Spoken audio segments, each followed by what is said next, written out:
Good evening, councillors, staff, ladies and gentlemen. We wish to acknowledge the traditional custodians of the land we are meeting on, the Yanchep people. We would like to pay respect to the elders of the Noongar Nation, past and present, who have walked and cared for the land, and we acknowledge and respect their continuing culture and the contributions made to the life of this city and this region.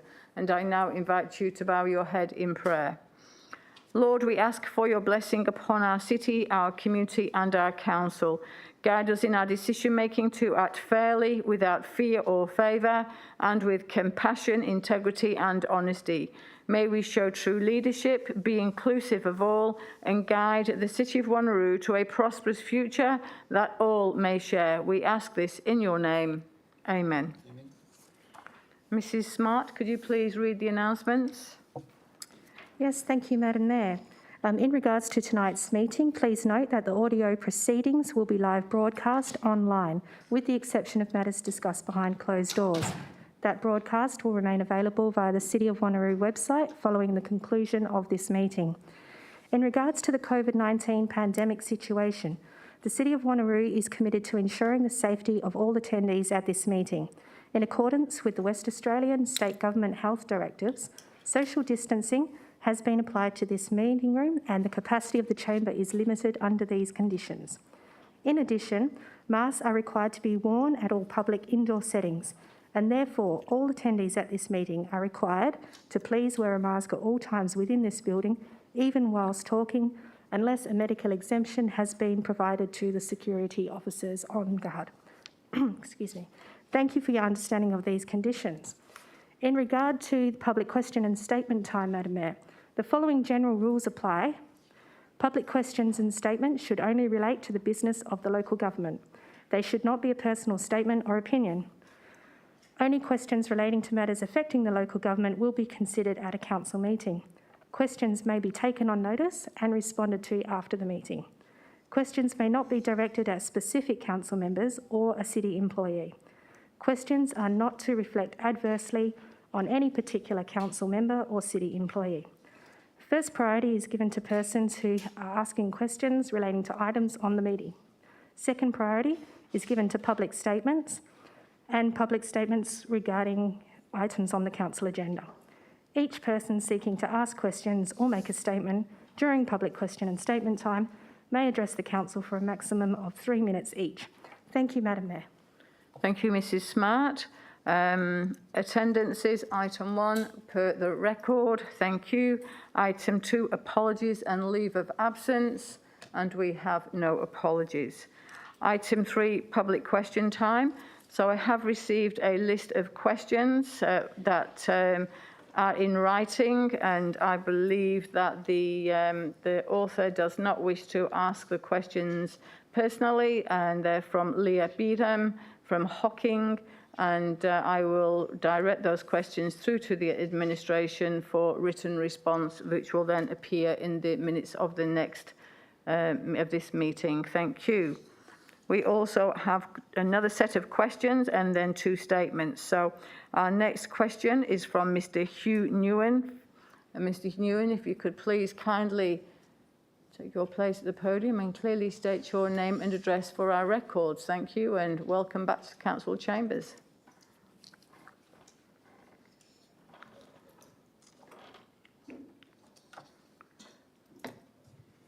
Thank you, Madam Mayor. Last September, before finishing up my term as councillor, I lodged a formal complaint after witnessing a motor vehicle belonging to an elected member parking illegally in a disabled bay in the city's basement car park without displaying a disabled parking permit, thereby depriving those with a genuine disability their right to park in a designated bay. The illegal parking occurred regularly on numerous occasions between March and September 2021. To date, the city has refused to take any enforcement action against the perpetrator. I have 3 questions to the city. 1, why is the city appear to be protecting this particular elected member by not taking any appropriate enforcement action? 2, when is the city going to take appropriate enforcement action in this matter to ensure that there is no perception within the community that there is one rule for elected members and another rule for ratepayers. 3, does the City agree that such action in protecting an elected member in this way could well amount to misconduct or corruption under the Corruption and Crime Commission Act 2003 WA? Thank you, Mr. Nguyen. Mr. CEO. Thank you, Madam Mayor. I'll take those on notice. Thank you. Thank you. We now have 2 statements, and I invite Mrs. Newton to the podium. If you clearly state your name and address for our records. Thank you.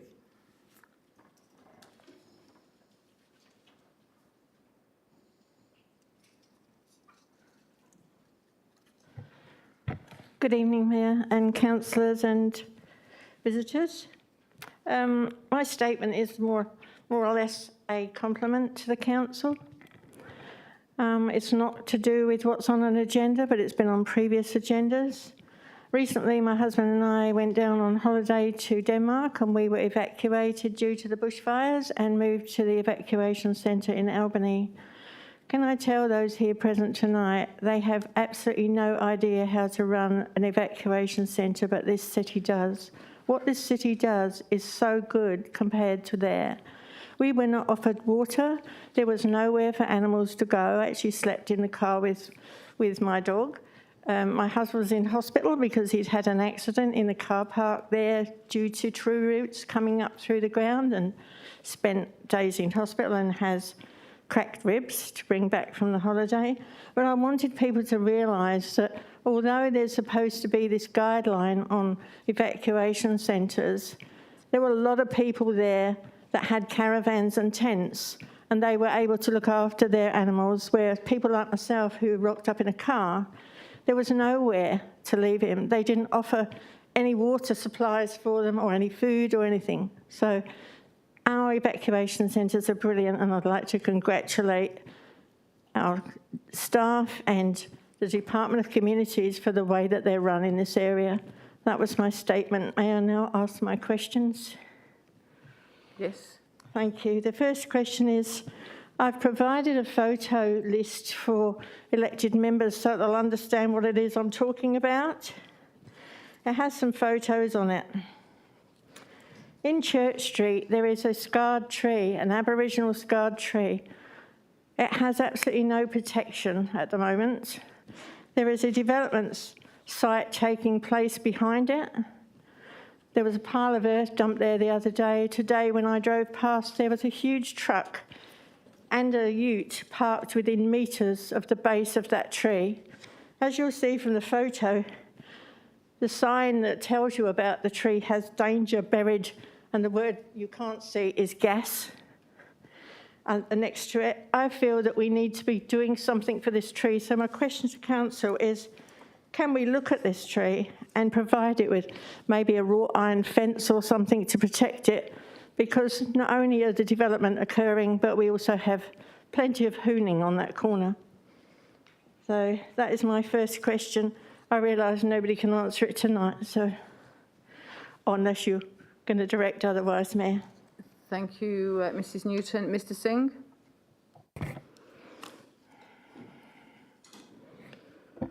Thank you, Madam Mayor. We're certainly happy to investigate that one and see if that's feasible. Thank you. Thank you. Mrs. Newton?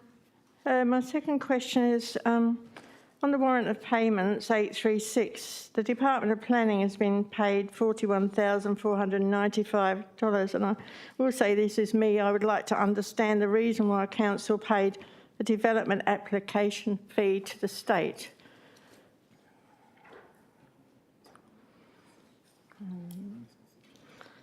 Mr. Dixon? Where in the warrant of payments will the cost of investigations into complaints lodged about elected members be found? And will next year's annual report list the cost of trips, training, attendance at conferences be against the elected members alongside the breakdown of expenses that are claimed?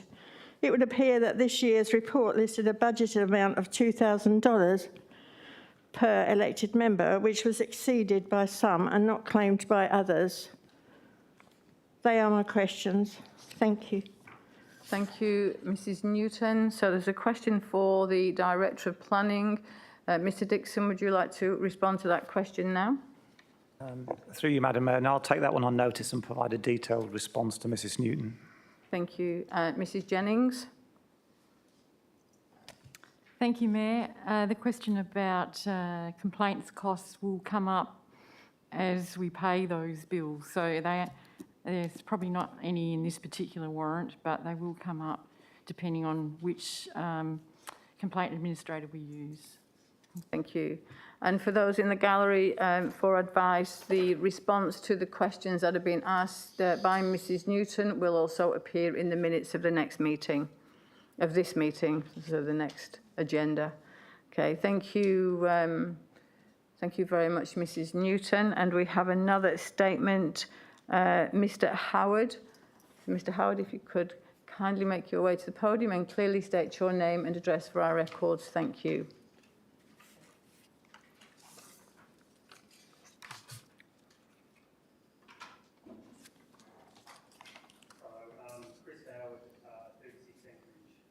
Drive in Darry.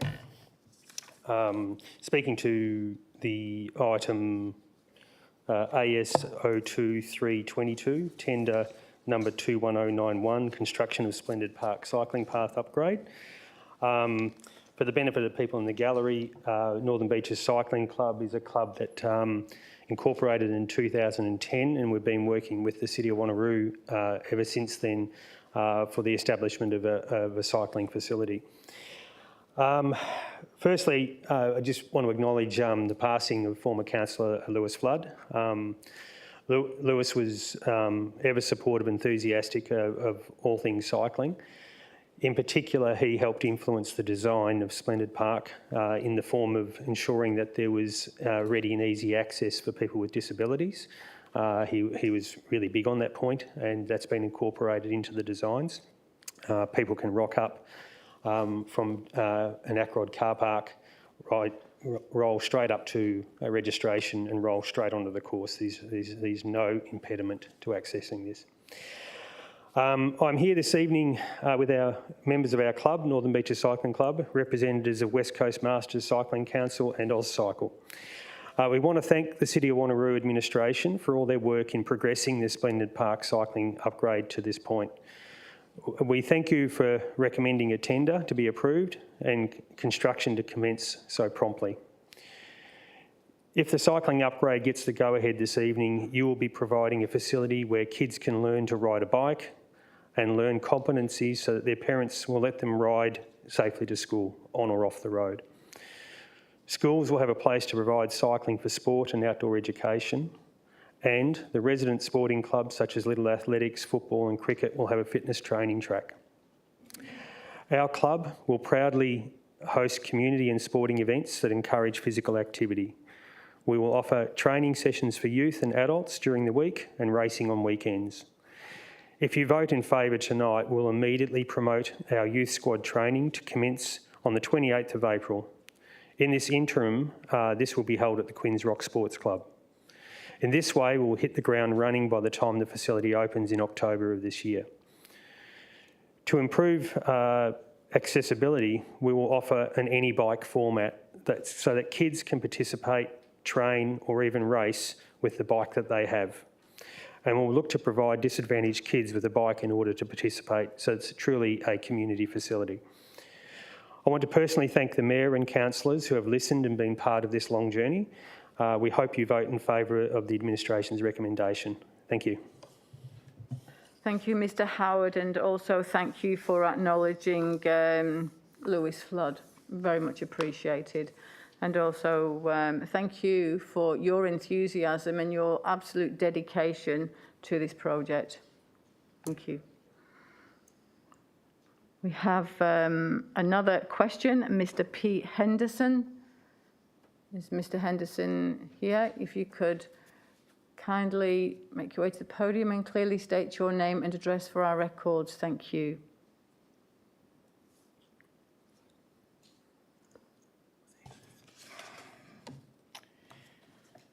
Good evening, Mayor, Deputy Mayor and Councillors. My name is Peter Henderson, and I have lived on 250 Carrabuda Road in Carrabuda for many years.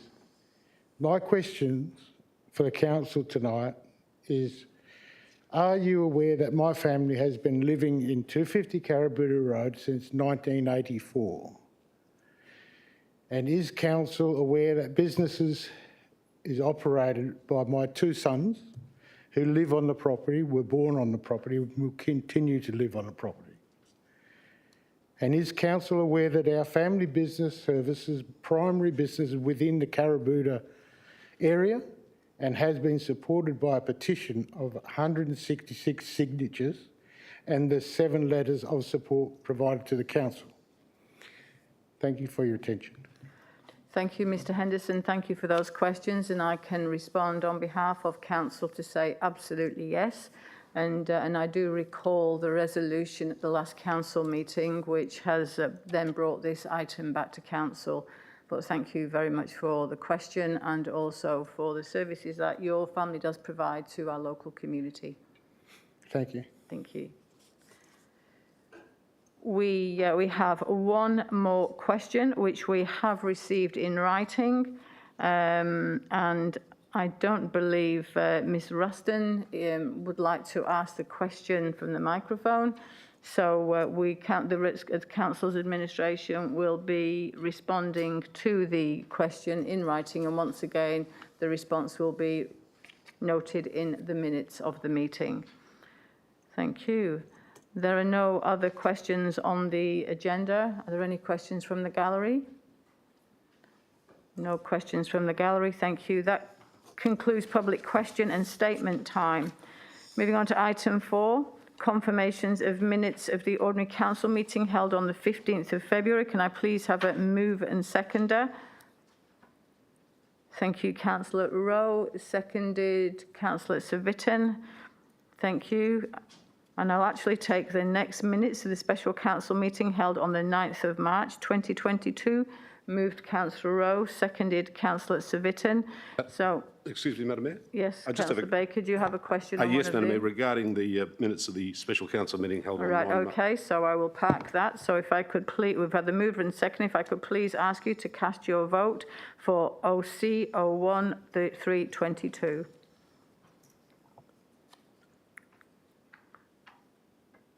I declare that carried unanimously. Thank you. So moving on to special council meeting held on the 9th of March. So we have moved Councillor Rowe, seconded Councillor Civic and Councillor Baker. Yes, a question. Thank you, Madam Mayor. My question is addressed to the CEO. The minutes, of course, are not incorporated in tonight's agenda. I think they were incorporated in the related briefing session agenda. I noted that with both items that were dealt with at the special council meeting on 9 March 2022, the typed minutes noted the voting numbers, so to speak, but it also noted that there was an abstention in respect of each such agenda item when it came on for a vote. Just wondering, by way of particulars, who was the abstaining or alleged abstaining elected member, please? Mr. CEO. Madam Mayor, I'll need to take that on notice. Thank you. So, councillors, we've got a mover and seconder for the special council meeting. The CEO will respond to the question. So I'm going to put the minutes. If you could please cast your vote.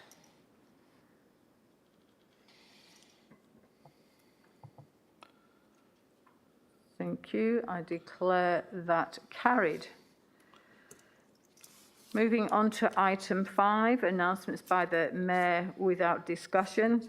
I do have an announcement, and firstly I would like to read a message, and before I do that I'm going to preamble that with immediately after the last council meeting we heard of the sad passing of one of our recently retired councillors, Lewis Flood. And I thank Mr. Howard for his kind words earlier this evening in recognition of Mr. Flood, and he worked incredibly hard on behalf of this council, of the community, and was a much-loved councillor within our community. but I have got a note here from his wife, and she asked if I would read this out at the council meeting. She writes, "My family and I would like to thank those of you who attended Lewis's funeral and sent condolences. To Lewis, it was never about politics. It was about being a spokesman for a community he truly cared about. And again, thank you to those who supported him." And that was from his wife, Evie Flood. And you can imagine the suddenness of Lewis's passing and how difficult it is for his family to come to terms with their loss. And it is incredibly sad. I would also like to, and it sounds awful going from such a sad message to a celebration, and I'm trying to, you can probably tell with my voice, I'm trying to adjust to this announcement, but it is a celebration.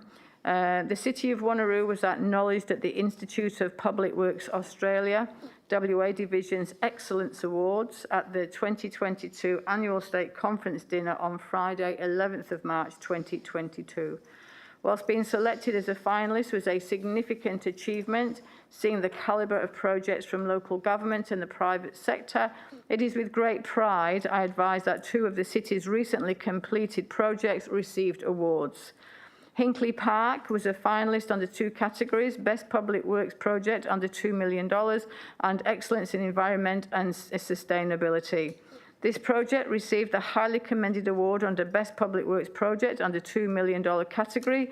After extensive community consultation, Hinckley Park in Hocking was designed and project managed by the city's own team. Since its opening in June 2021, Hinckley Park has been a huge success with the community, and even though developed as a neighbourhood park, has quickly become a destination park, attracting visitors from outside the city of Wanneroo.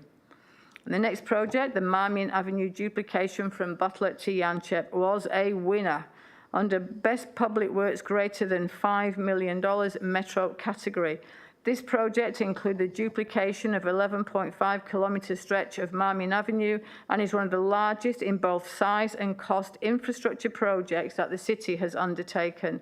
The Marmian Avenue duplication project is an exemplary collaboration success story between state, local government, utility providers and developers, delivering an innovative, high-quality, cost-effective solution worthy of industry recognition for an exceptional outcome for the local community. The completed project resulted in the construction of a $29.4 million worth of infrastructure with no cost to the city's ratepayers. The key to the successful implementation of the works was regular and open lines of communication.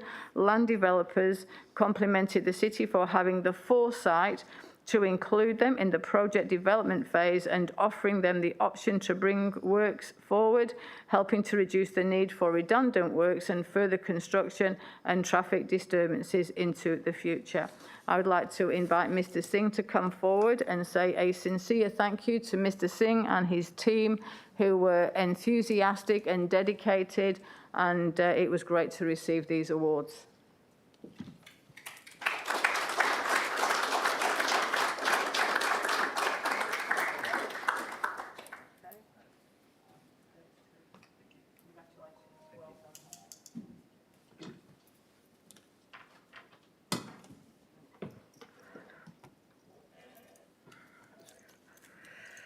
So that concludes announcements by the Mayor without discussion. Thank you. Item 6, are there any questions from council members?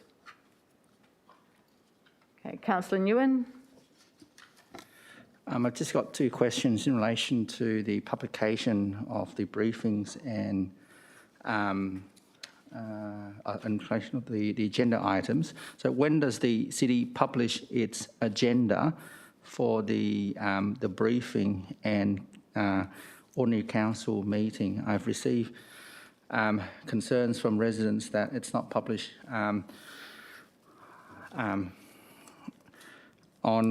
given they've not been given sufficient time to consider the agenda items and make a contribution, and can these agenda items be made available around the same time as council members? Thank you. Mrs Smart? Yes, thank you, Madam Mayor. In regards to the publication of all briefing agendas and council agendas, all of those items are published and available to council members and the public at the same time, which is the Friday prior to the meeting. Thank you, Mrs Smart. Councillor Nguyen, you had a further question? She's answered both of them at the same Okay. time. Thank you. All right, thank you, Councillor Nguyen. There be no further questions from elected members? No, thank you. We will move on to item 7, petitions. We have no petitions. Item 8, reports. Moving on to planning and sustainability. So elected members, if you do have any declarations of interest when you get to the report, if you could please advise of that. So moving on to PS01. Do I have a mover and seconder for PS01? Thank you, Councillor Rowe. Do I have a seconder? Thank you, Councillor Treby. Councillor Rowe, you wish to speak to this item? Yes, please, Madam Mayor. Councillors, I am moving this motion tonight and I'm asking you to support the recommendation as well. If I can, I just wanted to offer a brief history to begin with, just to set the scene on why this improvement plan is necessary and why I believe it's significant for our community, particularly our southern residents. Girraween and Kundoola were earmarked for public housing in the late 1960s. The first community centre was built in Girraween in 1972, the first high school in 1974, the first library in 1977, Kundoola Plaza in 1978, and Summerfield shops in the neighbouring suburb of Girraween in 1979. Fast forward 40 years.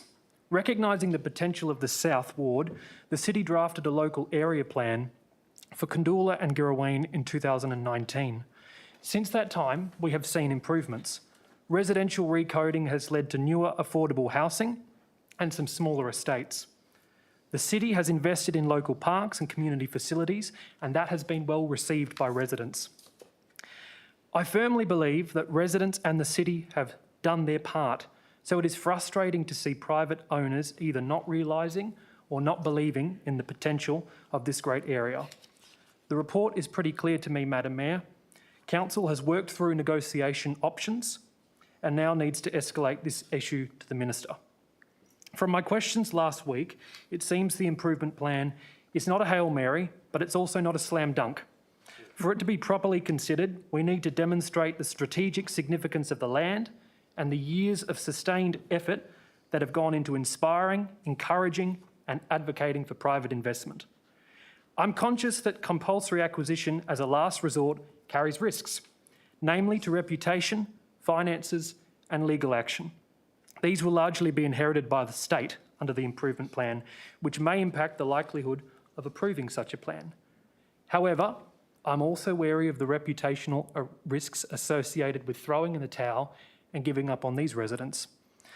Some people have lived in Kundoola for 45 years. They are fiercely loyal, they're active in the community, and many have raised children and grandchildren in the suburb. I've always believed that growth in the north of the city and development in the east should be balanced with maintenance of the established areas of the south.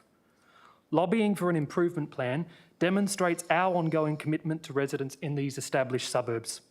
It sends a clear message that they are just as important, just as valuable, and just as deserving of a community that services their needs and expectations.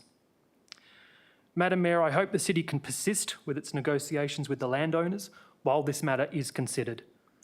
Clarifying the city's intentions for Lot 250 and developing the land accordingly is an act of good faith and will demonstrate to residents and the landowners that we as a council are committed to delivering on our local area plan.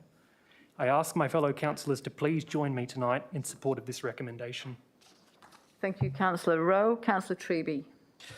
Thank you, Madam Mayor, and I absolutely wholeheartedly support the comments from Councillor Rowe, providing a very good balanced view of the history of the area and the shopping centre in question. As some around the table and some in the gallery will know, the city has been trying, by my count, for 21 years to engage with the Kundoola Shopping Centre strata owners to assist them in any and every way we can. And it only comes to this point when those efforts no longer bear fruit or any fruit at all. It is the number one and the only subject that ever comes up in Kandoola when you're talking to any of the residents, who are fiercely loyal to their area. They like where they live.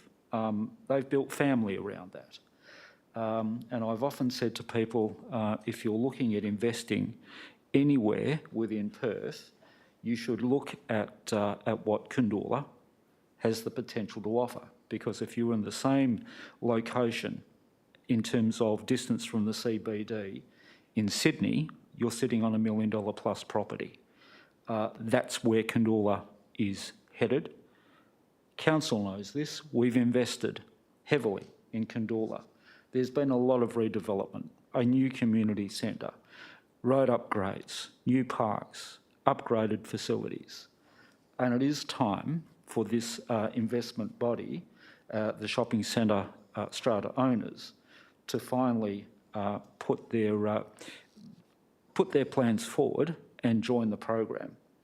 The city is, in this process, investing its land on behalf of the community to make sure that we've got something that will see the Kandoola community and serve them through for the next 50 years at the very least. Councillors, this is and congratulations must go to Mr Dixon and the team in the Planning Directorate for the approach and the work and the collaboration with the Department of Planning Commission to engage and take us on this path. And I think it is the best and greatest hope we have of finally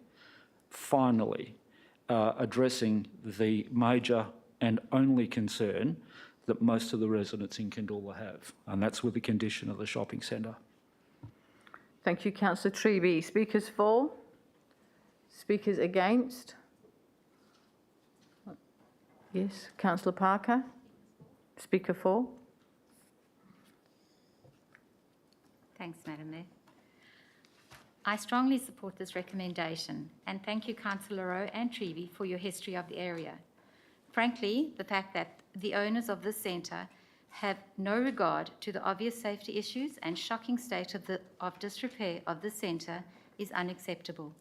Residents who reside in this area deserve more, and I am happy to assist in every way I can. Thanks, Madam Mayor. Thank you, Councillor Parker. Speakers against? Speakers for? Councillor Civic. Yes, thank you, Madam Mayor. I guess all the major points have been made, but in support of this motion going forward and the West Australian Planning Commission being the deciding government agency that will decide the future of this, the point I just wanted to make one point, and that is that the actual strata owners in that complex, the Strata Title Act has changed, and the centre being very, very old will reach that point where it's going to need a lot of surgery. And if the strata owners do decide, it could be quite an expensive exercise. But having said that, I think that where we are today is really paramount into creating a good shopping precinct within that area in the hopefully the not too distant future. Thank you, Madam Mayor. Thank you, Councillor Civic. Speakers against? Speakers for? Putting the recommendation, if you could please cast your vote. Thank you. Declare that carried unanimously. Moving on to PSO2. So, councillors, we have the recommendation as printed on the notice paper. We also have an alternative recommendation. So if we do not have a mover or seconder for PSO2, we'll automatically go to the proposed alternative, which you all have a copy of. So I'm going to ask, is there any mover for PSO2? No mover. Thank you. PSO2 lapses, and we have got a alternative recommendation, which is move Councillor Miles. I know, Councillor Treby, that you indicated this last week, but Councillor Baker, you are seconding. Thank you. Yes. Councillor Miles? Thank you very much, Mayor, and to Council. I do ask you to support this alternate recommendation. It's in line with the alternate that I did some 18 months or so ago when this first came to our attention through a public complaint. The additional use is obviously to allow the family to continue doing motor repairs, vehicle repairs on that site, right at the very front part of that site. And I think listening to Mr Henderson earlier tonight, where he indicated the family's been living there for 38 years. Also, I'm very much aware that all of the community in and around this particular lot appreciate and absolutely like the fact that this business operation is working there. It means that they can get their equipment serviced locally without having to use tilt tray trucks and the like to transport tractors and other pieces of equipment down to other locations within the city at additional cost. The alternate recommendation is as was advertised, and we have put a couple of small conditions on there that obviously that they apply to a portion of the land, at the front part of the land, that one of the owners will have to live on the property, which they already do now, and Mum and Dad lives there as well.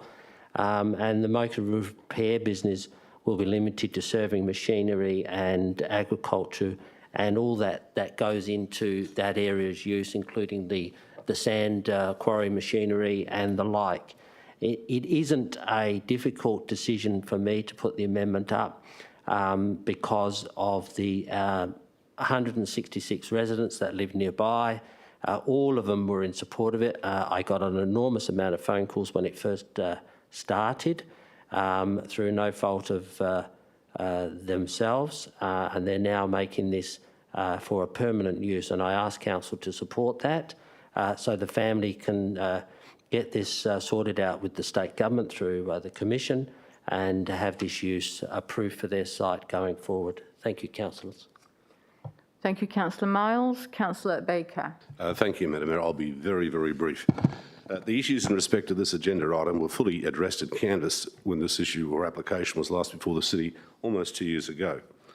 The substituted notice of motion moved by Councillor Miles has overwhelming merit, and I would endorse all councillors to endorse the same, hopefully on a unanimous basis. There has been no material or significant change in the circumstances in respect of amendment number 188 of DPS 2 for the additional use of motor vehicle repairs at lot 23, Carabutta Road, Carabutta. In short, once again, the matter has considerable merit, and I wish the applicant proponents every success with their formalised business venture. Thank you. Thank you, Councillor Baker. And from the Chair, I'm going to speak in favour of the alternative recommendation and commend Councillor Miles for putting this forward. Mr Henderson, in the deputation, it was a short but very effective deputation, and we could hear it. Your enthusiasm for this local business, this family business, and 38 years in the area. And without a doubt, this is a good alternative recommendation moving forward.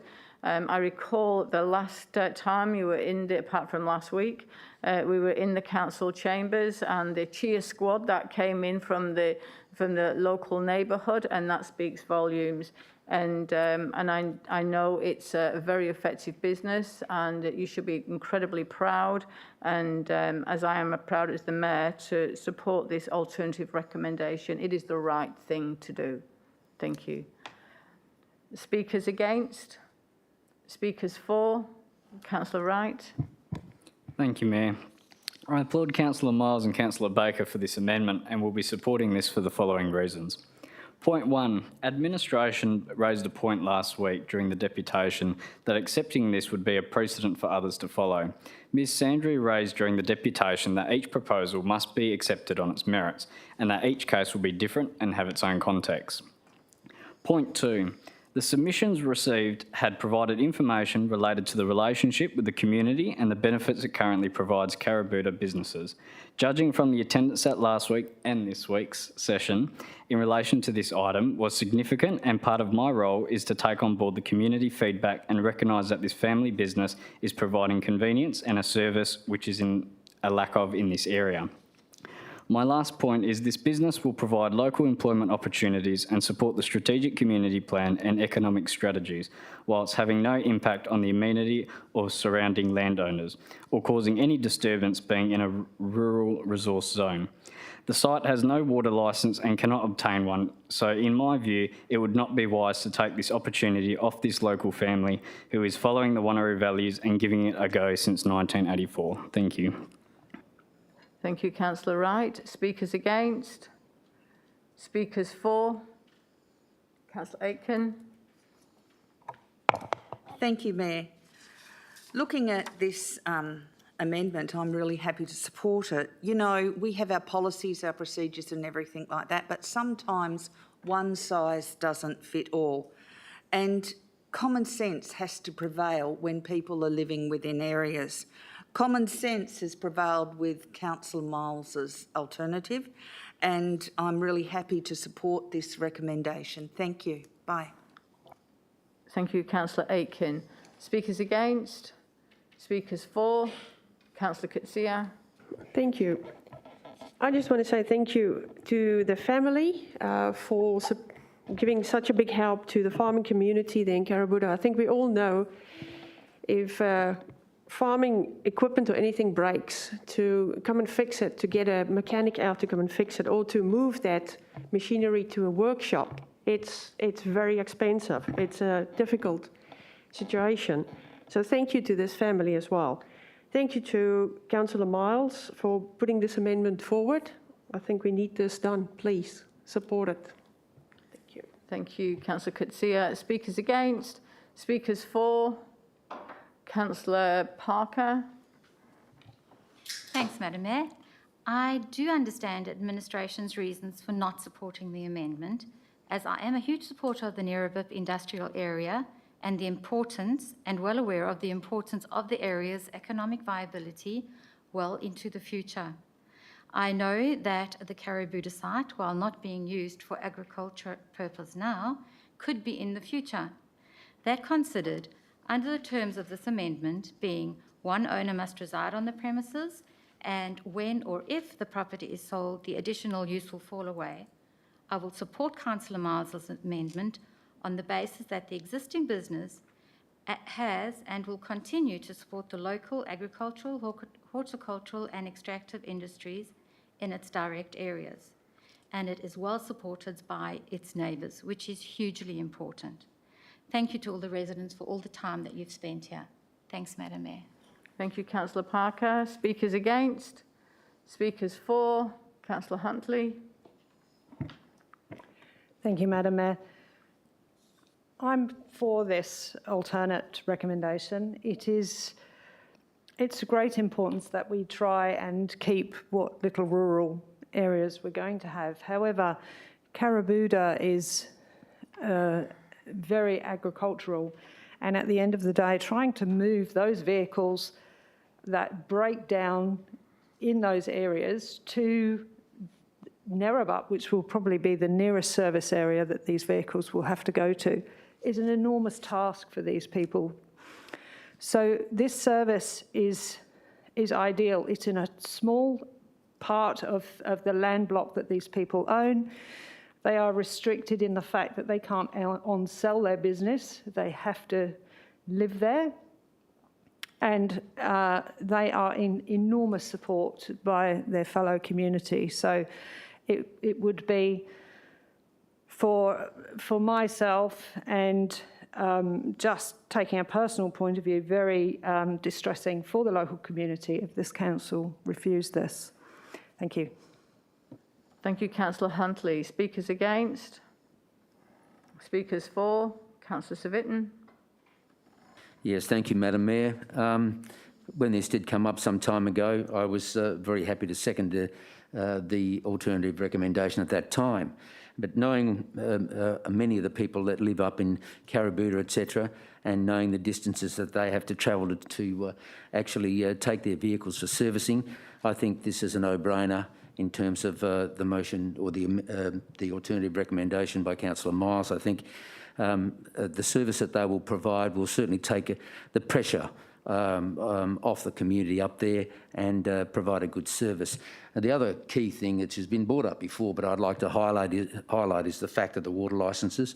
Here is a property that doesn't have one and really can't do much with it other than for the owners to live there. So it is very important that we look at some of these properties which don't have water licences in the future for other alternative uses, or that we change our town planning scheme in time to make things a little easier to carry on businesses in the future. But other than that, I certainly support the recommendation and wish the family very well in their business venture. Thank you. Thank you, Councillor Savitten. Speakers against? Speakers for? Councillor Treby. Thank you, Madam Mayor, and I certainly support the alternate recommendation, so much so that I foreshadowed it last week. But in a conversation with the Director of Planning, he did say that he'd spoke with Councillor Miles early that day, so I was more than happy to withdraw my foreshadowed support. It's what I would have supported. I do value the advice we get from administration. They are absolutely doing the job that they are paid to do, and that's to provide frank and fearless advice and to certainly present council with considered reports. Balancing that up, however, it comes down for me, and this is what council is all about. It's about balancing up the facts, the evidence, and ultimately the public interest. And I think in this circumstance, the public interest would not be served if the recommendation from administration was followed in this circumstance. The public interest both in the demand side for these services from the local farms and on the supply side with this family well located to provide and continue to provide those services as they have been for some time. I'm more than happy to support the alternate recommendation. Thank you, Councillor Treby. Speakers against? Speakers for? Councillor Rowe. Thanks, Mayor, and I'm conscious that I wasn't around the table when this was last presented, but first, congratulations to Councillor Miles and Councillor Baker for putting forth this alternative, and also to the Hendersons for being here tonight, and also for representing your family and your business last week at the briefing session. To have such a level of support, both from your business but also from your neighbouring community, is a very impressive thing. We don't always see that. It's not taken as a given around the table, so it means that the partnership you have with the community is very strong indeed. And I'm hopeful that the outcome tonight is a display of council listening to and acting on the overwhelming feedback of its community. So thank you. Thank you, Councillor Rowe. Speakers against? Speakers for? Councillor Miles, I don't believe you need the right of reply, so I'm going to put the alternative recommendation. If I could please ask you to cast your vote.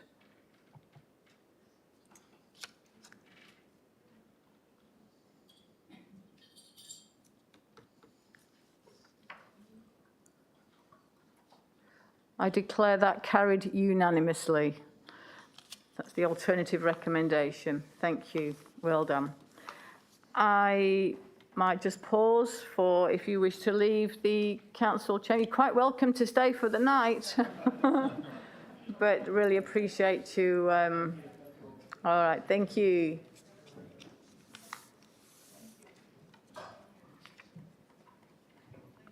And Councillor Rowe's right, that support from the local community speaks volumes.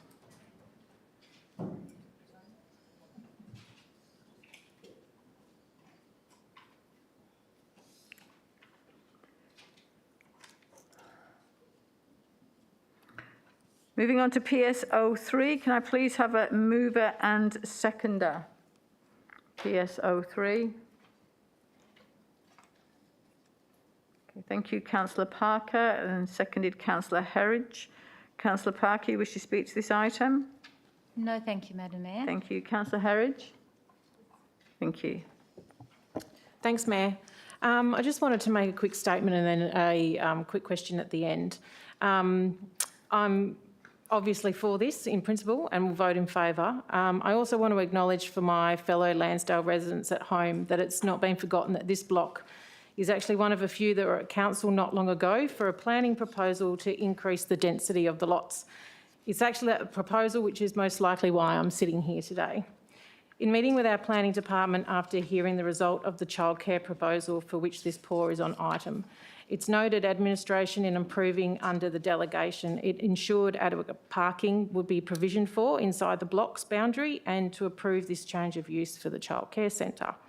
I just wanted to ask and make sure that we reassure residents that in approving the POR removal for the block's access via Warradale Terrace, that it will be monitored for disruption to nearby residents and traffic during the renovation period. It's obvious that this access to the block is much easier from the front than it's legal on the back, which is Greyswood Court. And I see myself that this could actually become an issue in time. Warradale Terrace sweeps in its design. It's high traffic. It's a main access way into Lansdale for shopping and the very close by local school. I've already noted myself that access has been used via those existing driveways already, just to start clearing out some of what's in there. They're also using the layover bus bay as well, that's on the verge on the opposite side to the park. And the park itself on the verge could also sustain damage from extra use. Thank you. Thank you, Councillor Herridge. Speakers for? Speakers against? Putting the recommendation, all those in favour, if you could please cast your vote. Declare that carried unanimously. Thank you. Moving on to AS01.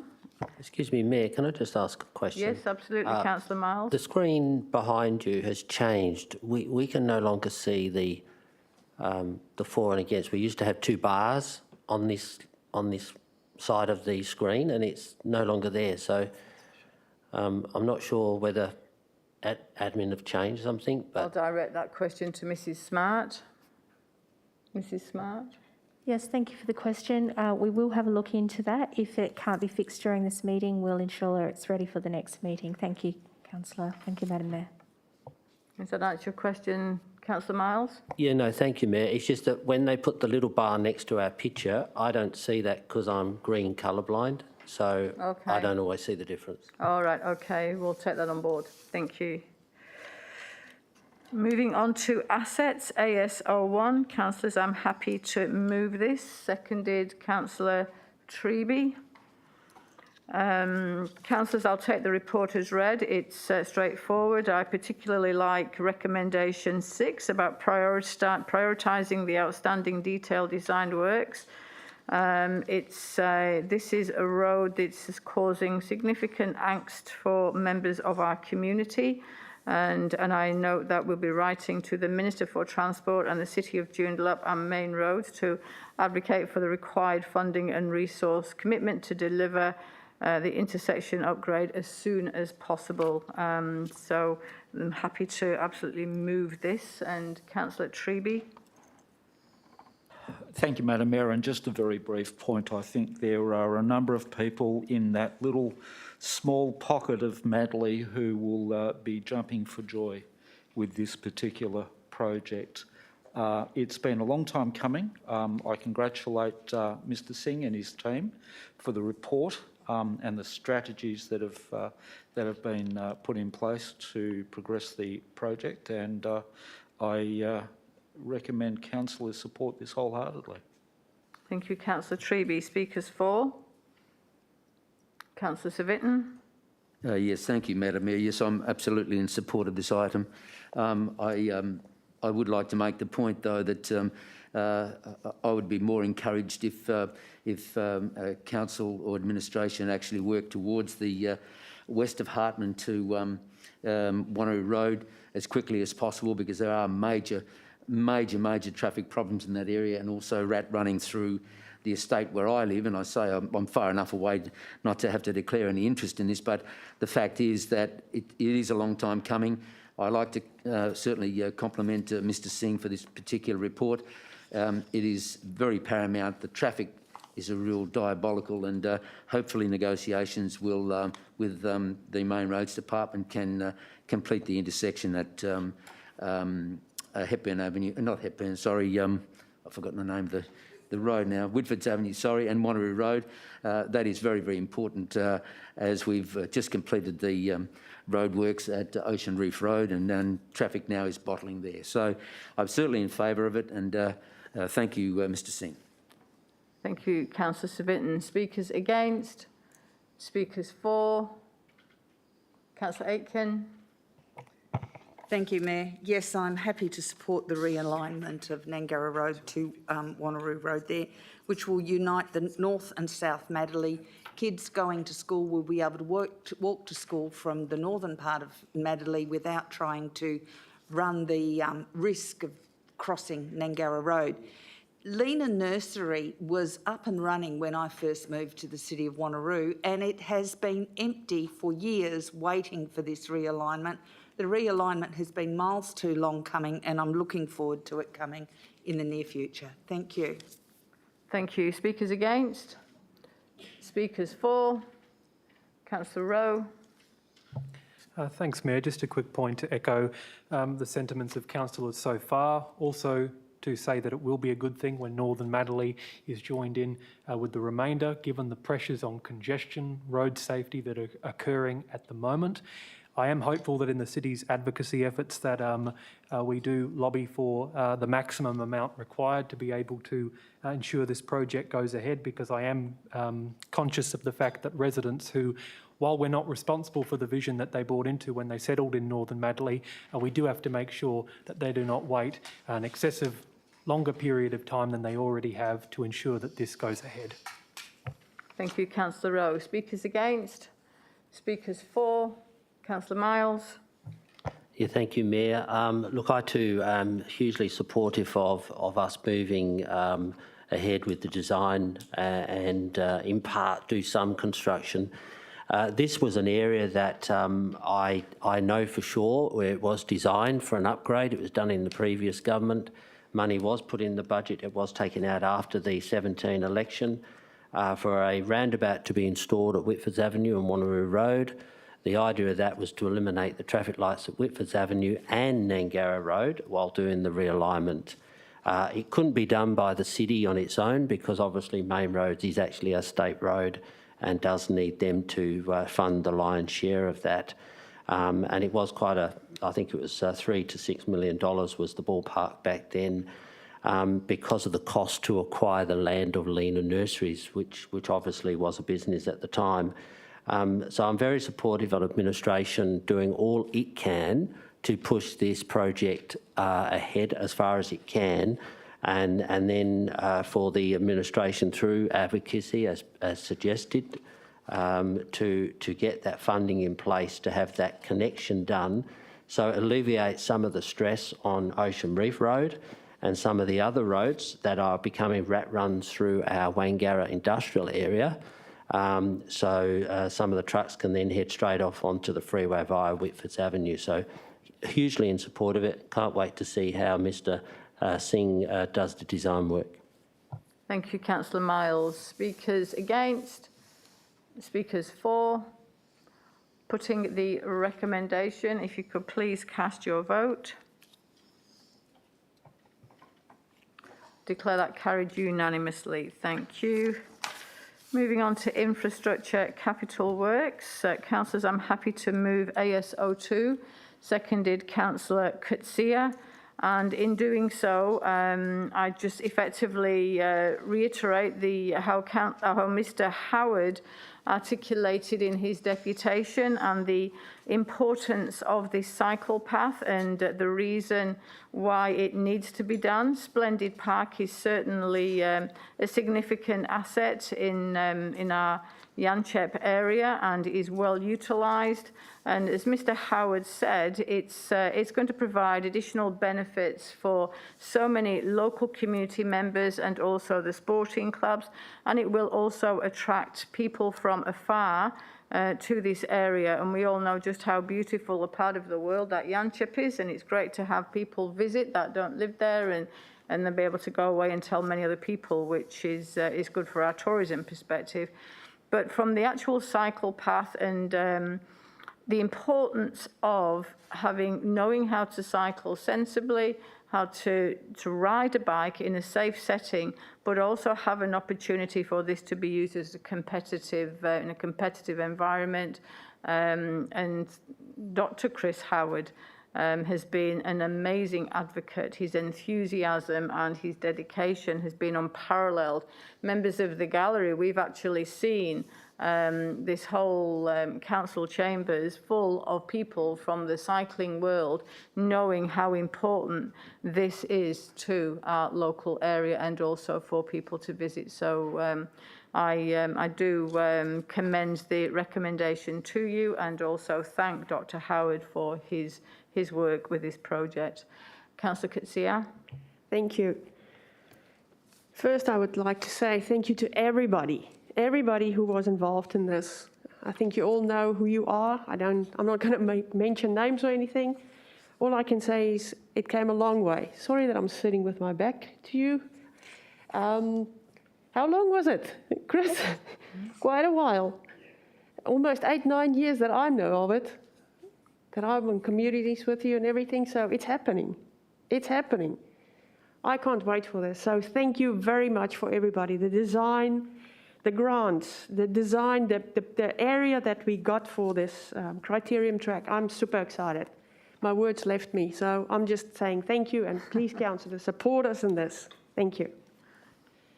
Thank you, Councillor Coetzee, and also the work that you did as well with this project. Absolutely. Speakers for. A question first, Madam Mayor. Councillor Baker. Thanks. Just a question, if I can, through to, I think it would be to perhaps the CEO. The report makes reference to the funding shortfall, of course. I'm aware of that. It suggests ways of dealing with that funding shortfall. In particular, at the tail end of paragraph 2 of the recommendation, it states, and I quote, which will require a review of the draft long-term capital works program, potentially resulting in a reduction and or deferral of other projects listed in the 22-23, 24 and 24-25 financial years. Just by way of clarification, the term listed, does that mean projects which have been listed, but if you like, the construction, not the construction process, but the whole development process is not yet commenced?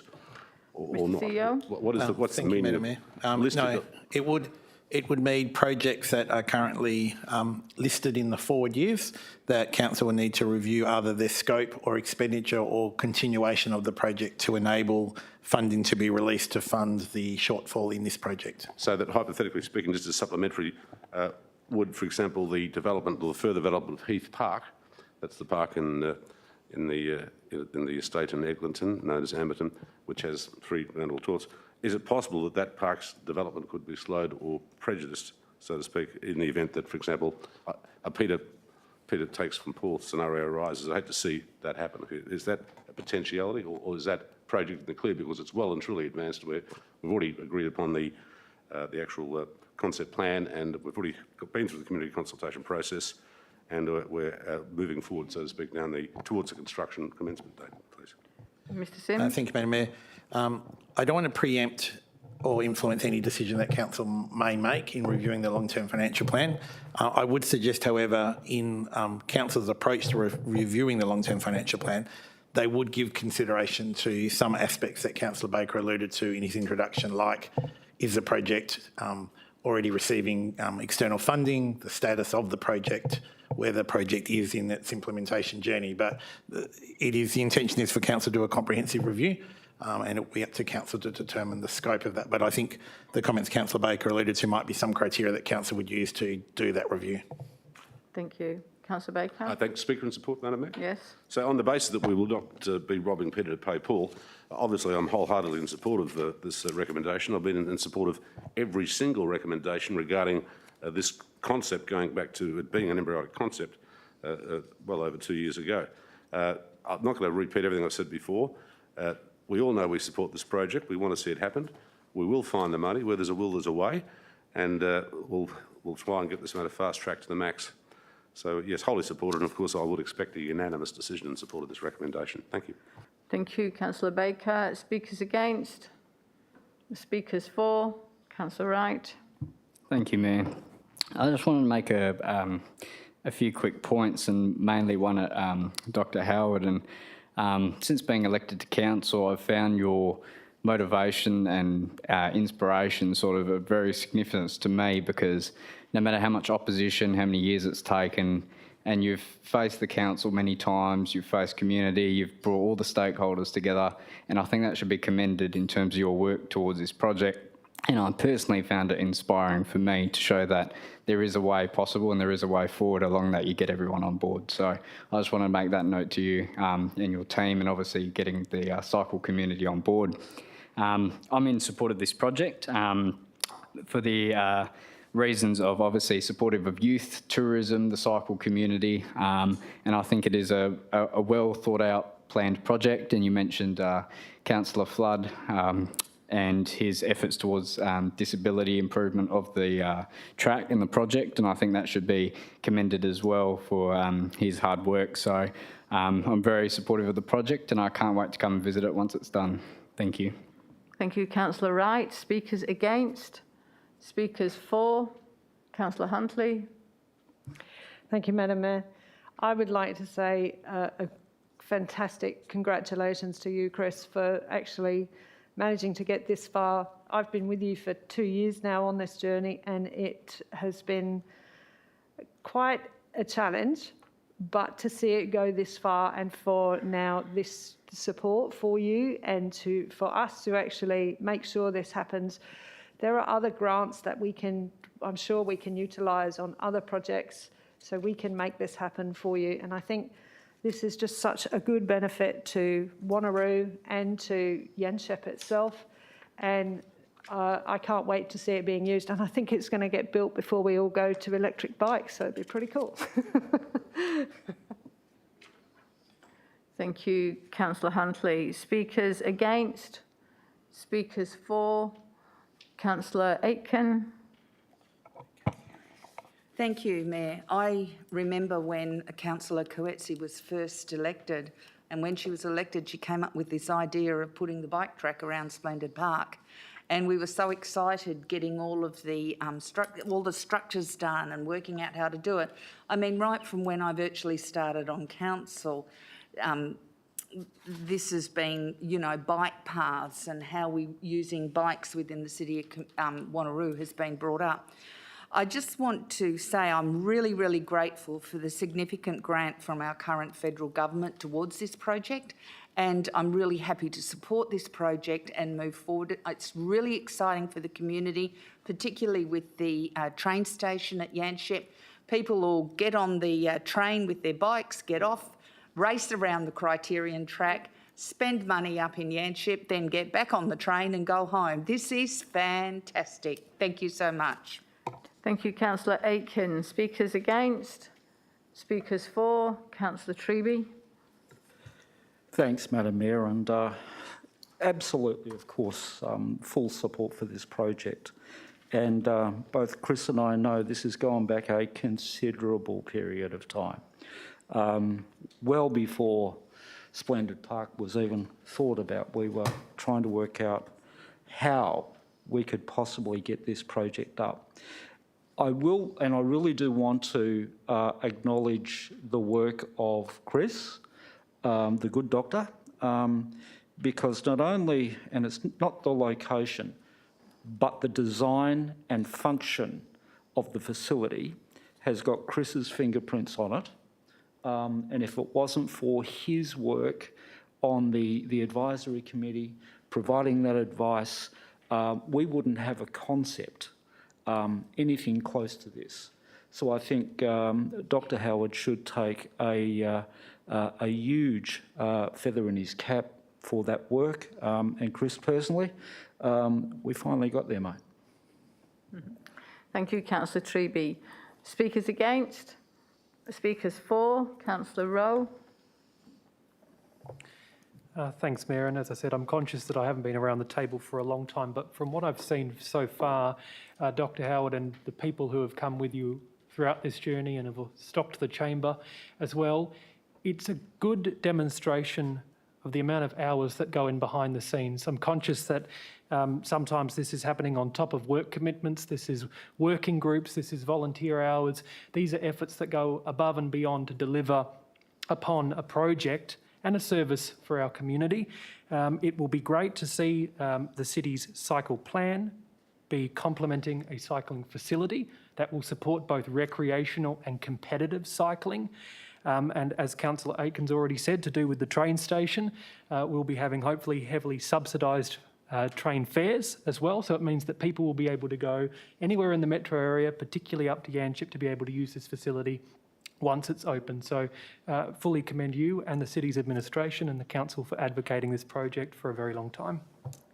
Thank you, Councillor Rowe. Speakers against? Speakers for? Councillor Civic. Yes, thank you, Madam Mayor. Yes, I also would like to congratulate Mr Chris Howard. We go back a long way, as Councillor Treby has said, well before the two ovals were actually planned and even thought of when TOCU were involved. And the number of meetings that Mr Howard came to with his group, talking about road safety, etc., and cycling on our roads and the problems we're having there.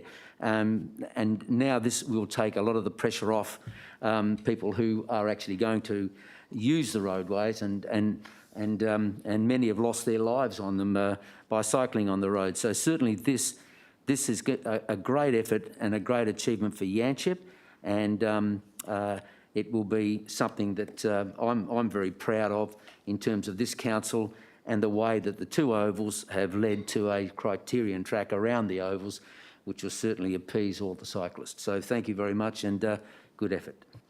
Thank you, Councillor Civic. Speakers against? Speakers for? Councillors, if I can please ask you to cast your vote.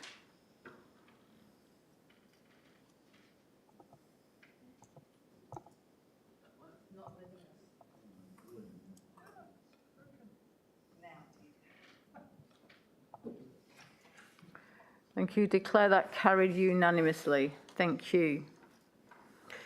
Moving on to AS03, can I please have a mover and seconder?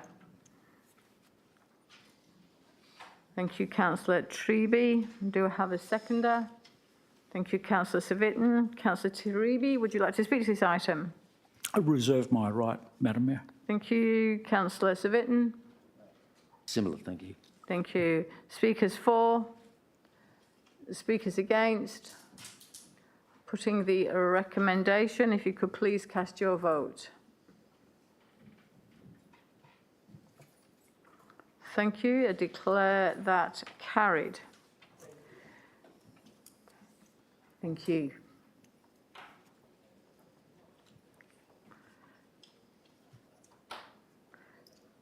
Moving on to AS04, can I please have a mover and seconder for AS04? Thank you, Councillor Sangali. And do I have a seconder? Thank you, Councillor Parker. Councillor Sangali, you wish to speak to this item?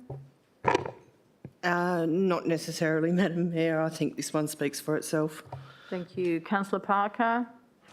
Just a quick one, Madam Mayor. I'm happy to support the terms, and may I add that it's a pleasure to be a part of such a passionate group of residents. Thanks, Madam Mayor. Thank you, Councillor Parker. Speakers against? Speakers for? If I could, councillors, if I could please ask you to cast your vote. Thank you. Declare that carried unanimously. Moving on to community and place, can I please have a mover and seconder for CP01? Thank you, Councillor Civic. Do I have a seconder? Thank you, Councillor Huntley. Councillor Civic. Yes, thank you, Madam Mayor. Very briefly, look, this is a great opportunity for the city to accept a 1.235 million grant for these very important stages in the Yalagonga Regional Park. There have been comments made about antisocial behaviour, etc., but I'm sure that that will be well and truly taken into control. But these are important. Yalagonga needs to be developed more fully over the next years. There's still a lot of places that need a lot of work, but these five stages, etc., are very important in the context of Yalagonga. Thank you, Madam Mayor. Thank you, Councillor Civic. Councillor Huntley? I can't wait to see this project materialise, and to get such a good grant is absolutely wonderful. This will basically not affect our funds or our reserves, and so let's just hope, wait and see some action. Thank you, Madam Mayor. Thank you, Councillor Huntley. Speakers for? Councillor Miles? Yeah, thank you, Mayor. Look, it is always great to get funding for these sort of projects up and running. I think it's a very good staging process that administration have taken to obviously build within the allocated funding being provided by the state government of 1.235 mil. As we know, sometimes you can put out some very nice plans and drawings, and the community does like to see that. The whole effect. I do sometimes get concerned that we might oversell a project, but I think this report articulates very clear that we're going to use the funding that's been allocated by the state government to build the tower and some platform, and to obviously build it within the funding allocation. So I'm very happy to accept that funding and then obviously work through the next few years to add to the project to finalise the project as a whole. Thank you, Councillor Miles. Speakers against? Speakers for? Councillor Wright? Thank you, Mayor. I'll be voting in support of this item as this is a great investment for the Central Ward, Yellowgonga Park and Wanneroo residents. I have been assured by Ms Terrelling and administration that this project will be cost neutral to the city. However, the devil was in the detail, and I'm concerned that the shortfall from the 1.235 million that was covered in the grant will not cover the cost of the bird tower and will only just fund the boardwalk, providing that the boardwalk is under the given funding. I do ask that the city, and I do see in the recommendation to the state government that there will be talks about hopefully increasing the funding, as the current proposal doesn't allow for the bird tower to be built, and therefore will pose as a risk to the city to fund a state politician's election commitment. Therefore, without the additional funding, I don't want the burden of residents to fund the shortfall of costs from residential rates. I do ask the city to make sure that they do secure the total funding for the bird tower beforehand, and if unsuccessful, remove the bird tower from the scope and only proceed with the boardwalk. Overall, I am supporting this item with the condition that the full funding is provided by the state without rates being used to fund this. Thank you. Thank you, Councillor Wright. Speakers against? Speakers for? Councillor Parker? Thank you, Madam Mayor. My husband and I ride the whole of the lake at least once a month. I was going to say twice, but that would have been stretching it. I'm looking forward to these added facilities along what is already a jewel in the city's crown. It's wonderful to see the state government placing the importance they are in this vital wetland chain, and I do thank them for that. Thanks, Madam Mayor. Thank you, Councillor Parker. Speakers against? Speakers for? I'm putting the recommendation. Please cast your vote.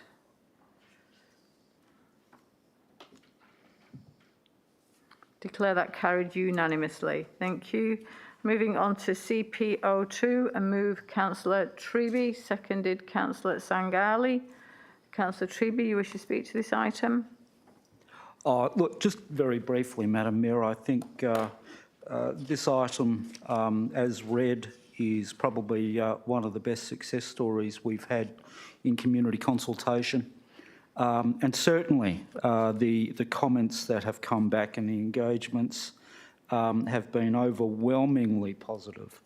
I think the project is being embraced by the community. There are lots of suggestions, positive suggestions, and very few negative suggestions. And I think this promises to be a facility that's built for the region and will absolutely be embraced from day one when it comes through. If the comments and the support from the community are anything to go by, wholeheartedly support the recommendation. Thank you, Councillor Treby. Councillor Sangali. Thank you, Madam Mayor. I also too mirror Councillor Treby's comments, and I would really like to thank the community who have contributed to this.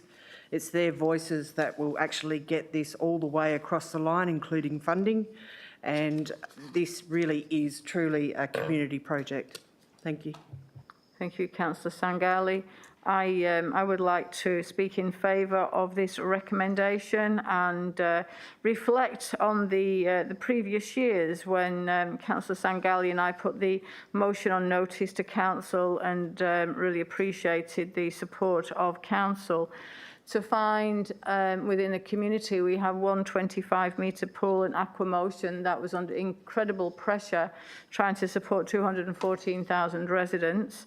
And schools that we found were struggling to get swimming lesson time.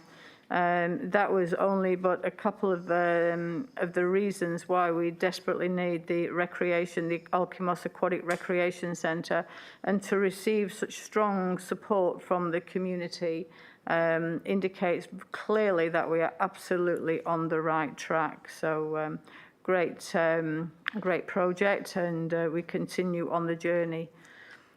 Speakers against? Speakers for? Councillor Coetzee. Thank you. I totally agree with what has been said already. The only thing I can add on is I have never seen such a big feedback from the community in my life. This is amazing. It only tells me one thing: the community wants this. Thank you. Thank you, Councillor Coetzee. Speakers against? Question, Madam Mayor, please. Councillor Baker. To the CEO. Yes, my question is directed to the CEO. In terms of the specific site within the Alkimos District Centre, has the City, in conjunction with Develop WA, been able to identify, or to narrow down, I should say, the sites and the locations of the sites, even though there may not be an agreement regarding a particular specific site, please? Thank you. Mr. CEO. Thank you, and for you, Madam Mayor. Yes, negotiations have progressed in terms of identifying the site, and we're hoping to finalise the land transaction details to present a report to Council in the April or May meeting. I might ask the Director of Corporate Strategy Performance if there's anything else to add, but we're fairly sure we have the site. It's just the finalisation of the terms of the purchase that we're finalising at present. But Mrs. Jennings? Thank you, Mayor. Actually, there's not much more to add. We're waiting for Development WA, so at this point I'd prefer to say May meeting than April, because we haven't actually received anything back just yet. So. Thank you, Mrs. Supplementary, Jennings. Madam Mayor, please. A supplementary Yes. question. Thank you, Once again, a Councillor question Baker. to the CEO, which he may send to, I'll flick to Nolene.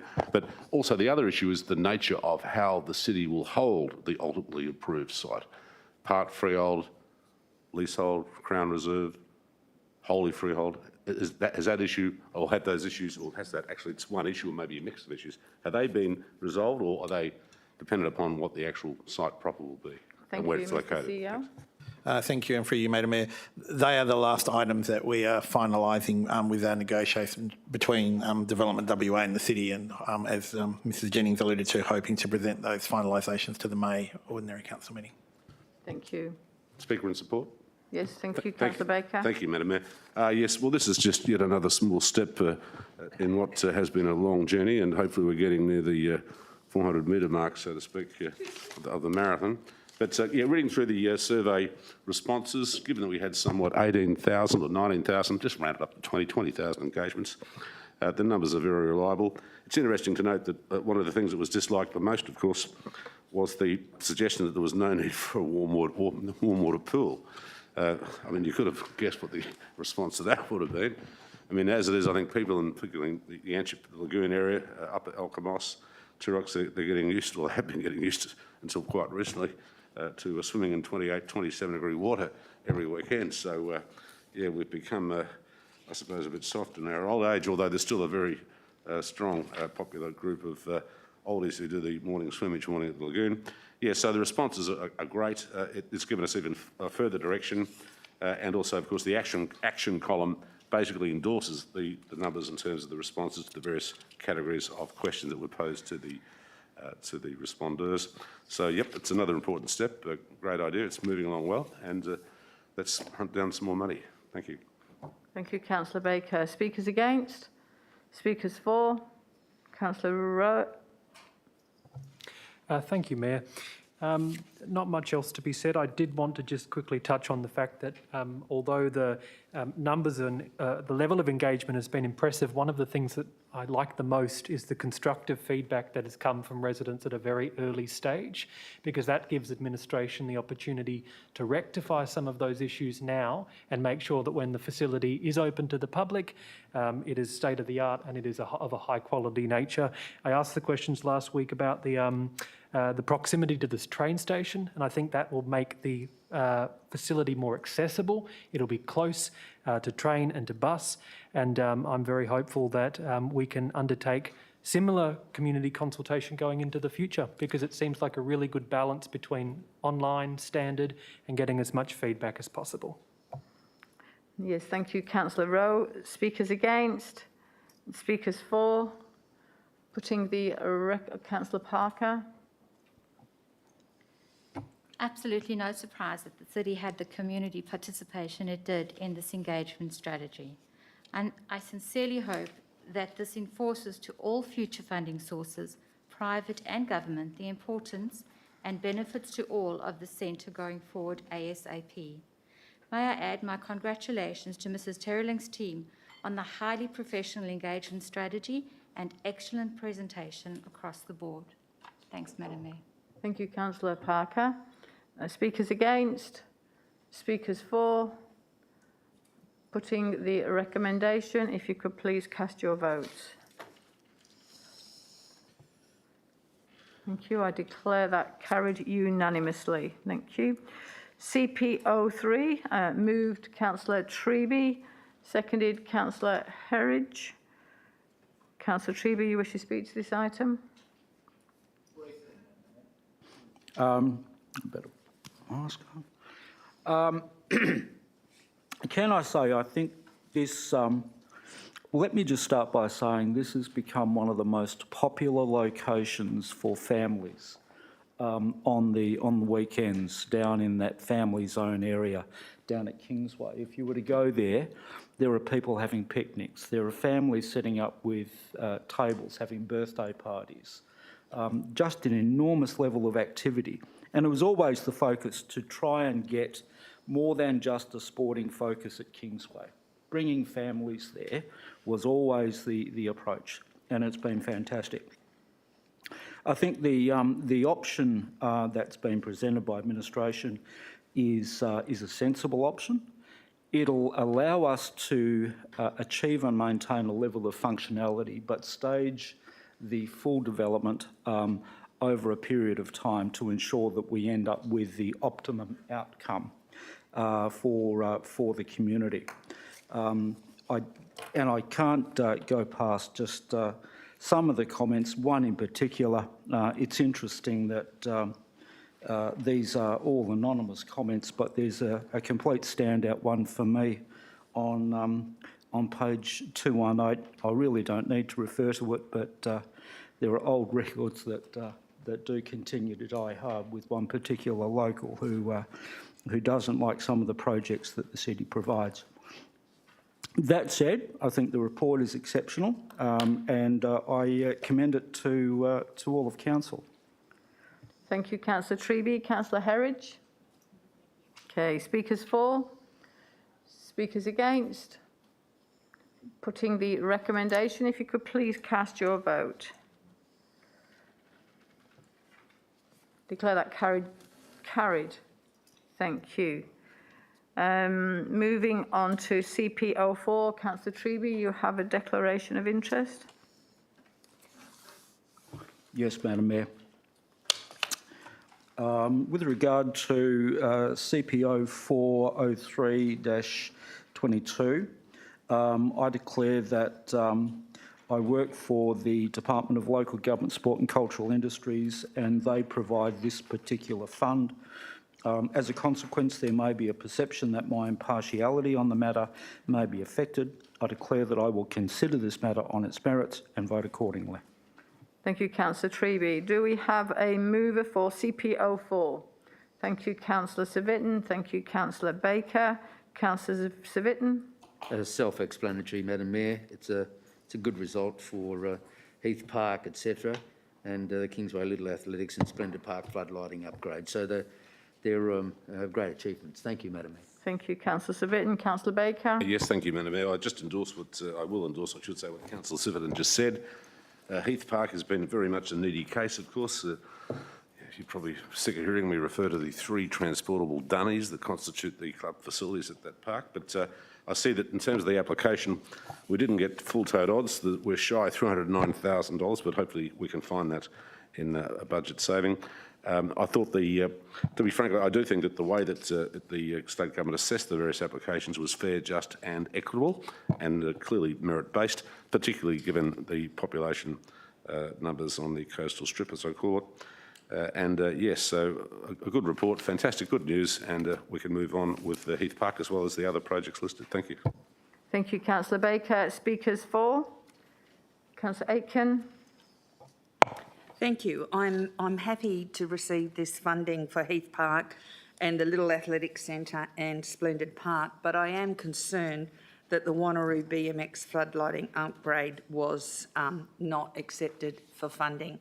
I do ask that administration contact the Wanneroo BMX people and see if they can help them with another application, but it's very disappointing because that group of people and that community group serve a lot of young people and youth in the community, and to have lighting upgrade there is essential for their sport.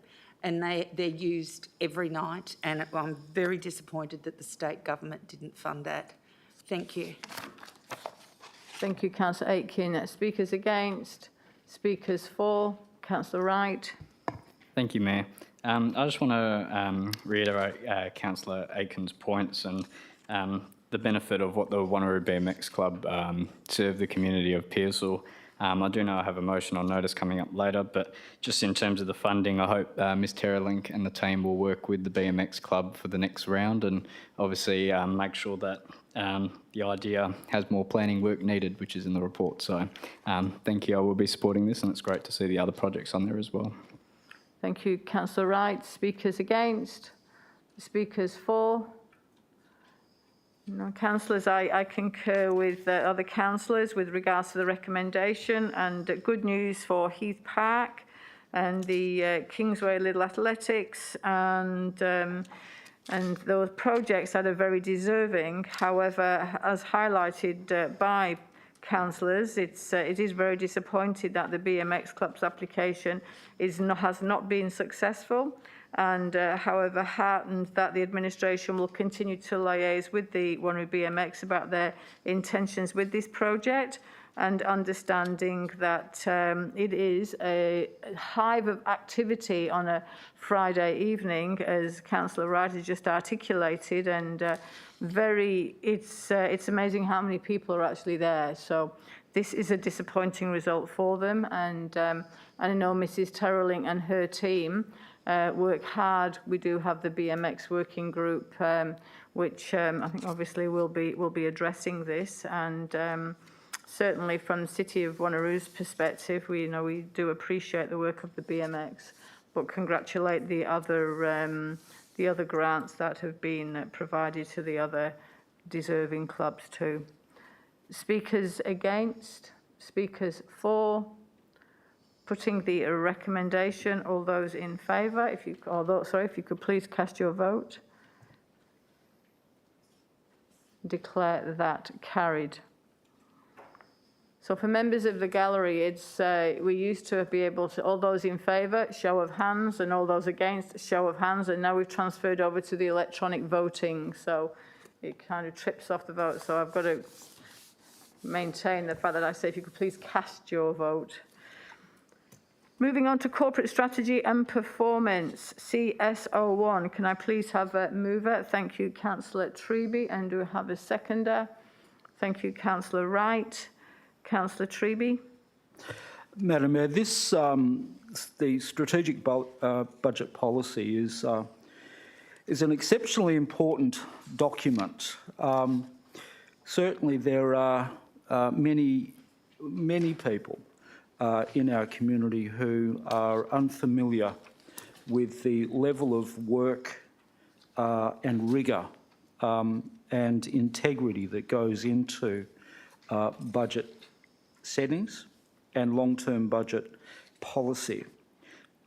This particular policy, I think, is an excellent example of how the city and council work together to make sure that we're doing as best we can, not just for the annual budgets, but also for the long-term financial future for the city. And it's important to also understand,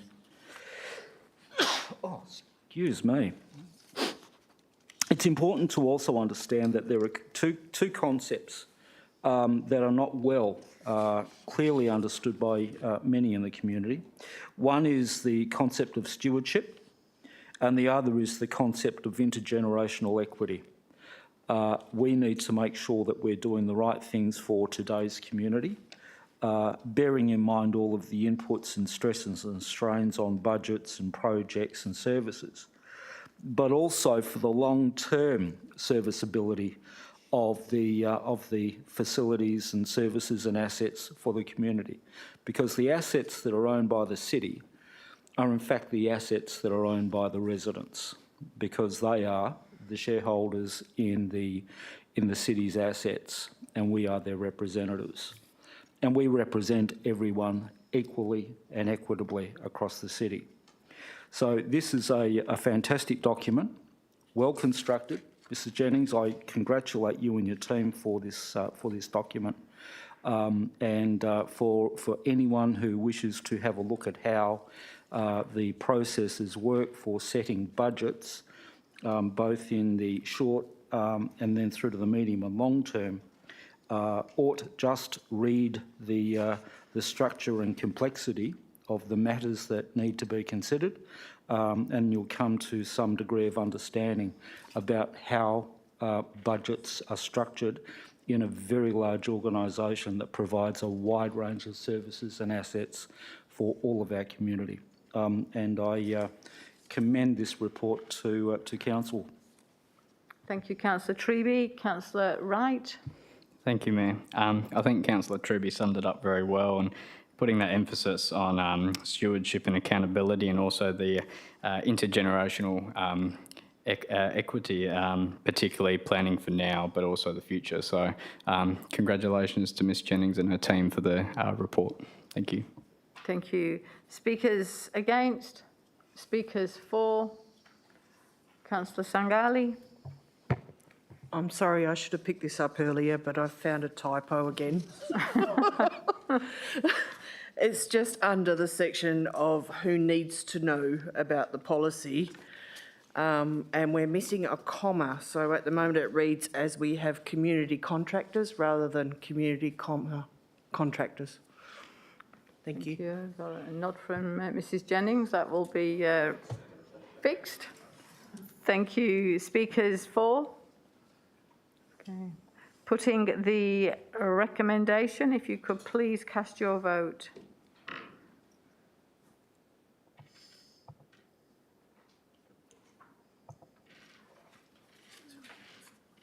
Thank you. I declare that carried. Thank you.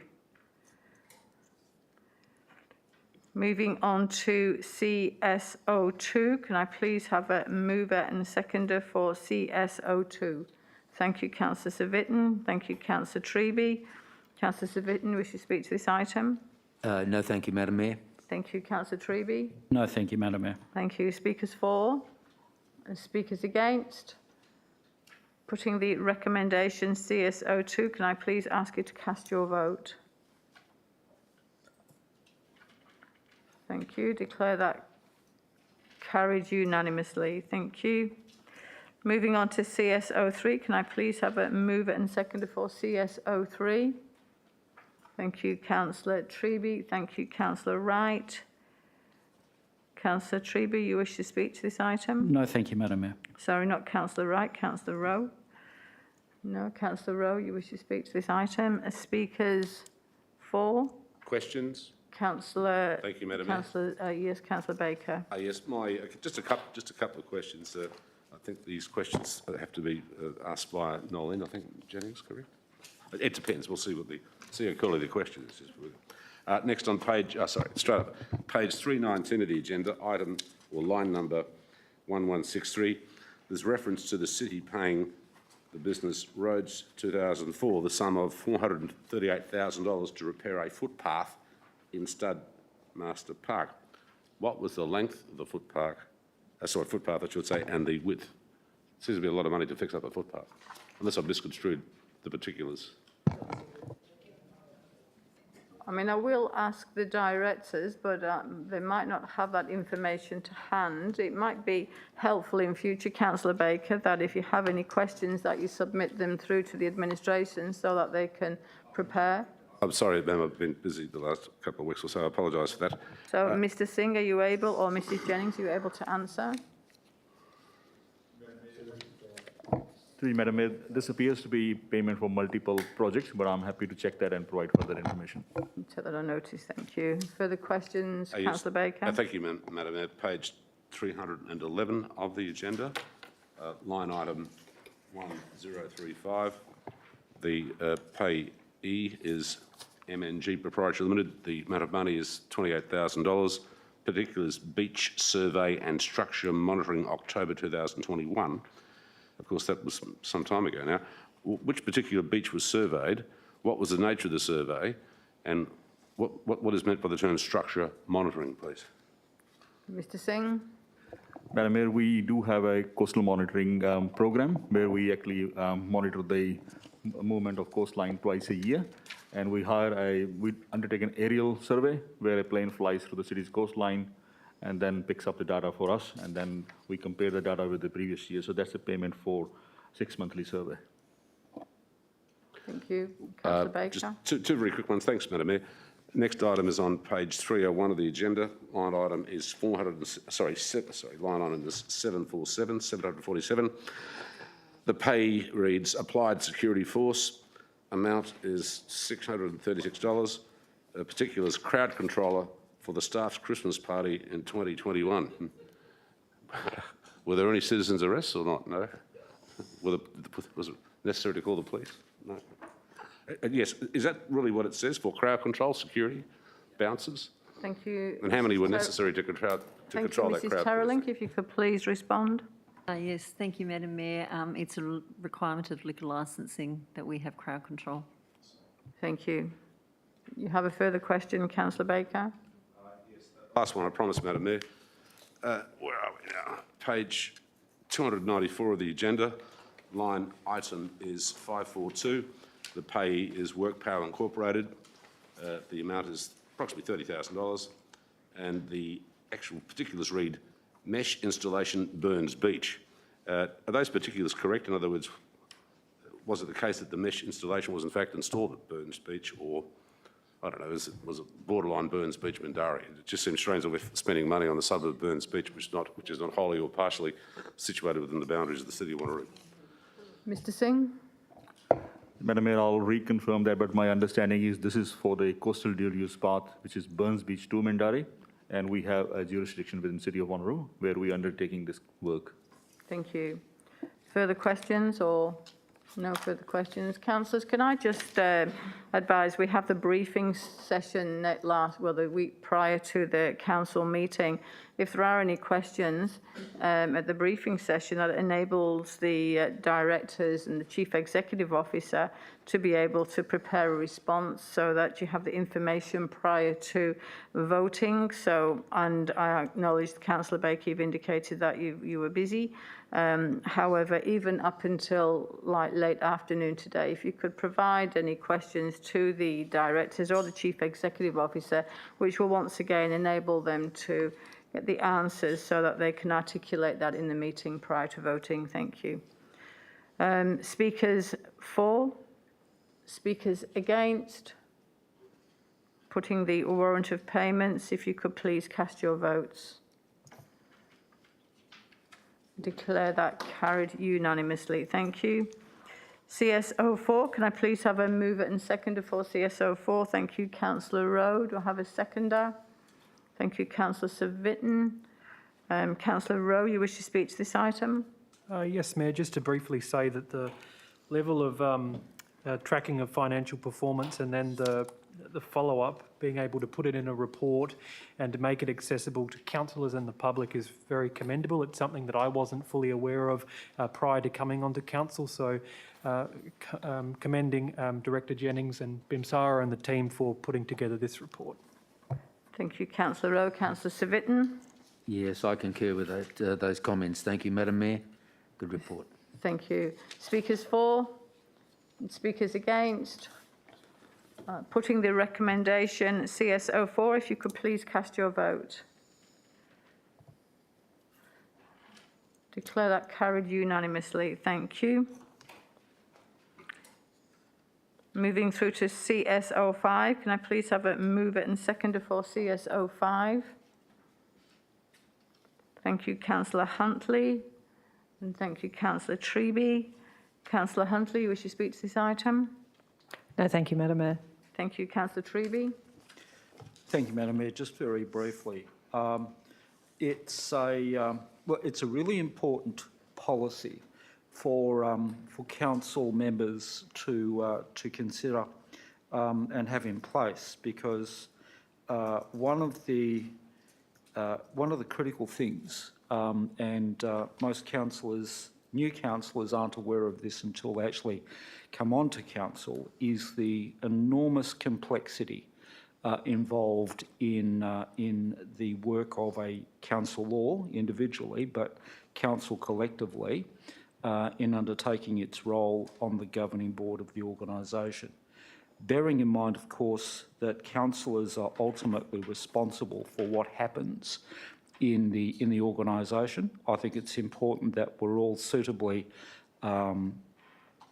educated to the appropriate level to undertake effectively and efficiently the roles that the community have put us in place to do on their behalf. So I think this policy is a good example of how that will drive us to improve our performance and represent the community's interests in the work and direction of the City of Wanneroo.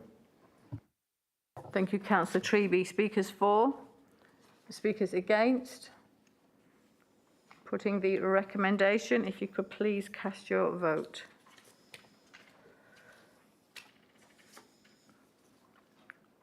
Declare that carried unanimously, bearing in mind that Councillor Baker is out of the chambers at this point in time. Thank you. Moving on to CS06, appointment of delegate to Heritage Services Advisory Group. Councillors, we have two nominations. Nomination received from Councillor Parker and a nomination received from Councillor Wright. So we will need to cast a vote for our delegates. Would you like to wait for Councillor Baker to return? Sorry, Councillor Wright. Could I just make a quick point? Yes. Or for my reason for nomination? I don't think we need to hear that just yet. Thank you, Councillor Wright. What I might do is just ask if everybody is happy for this item to continue, or whether you will wish to wait for Councillor Baker to return to the chambers. Okay, we'll wait.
So for those who are on air and wondering why it's long silence, we're just waiting on Councillor Baker returning to the council chambers before our next item.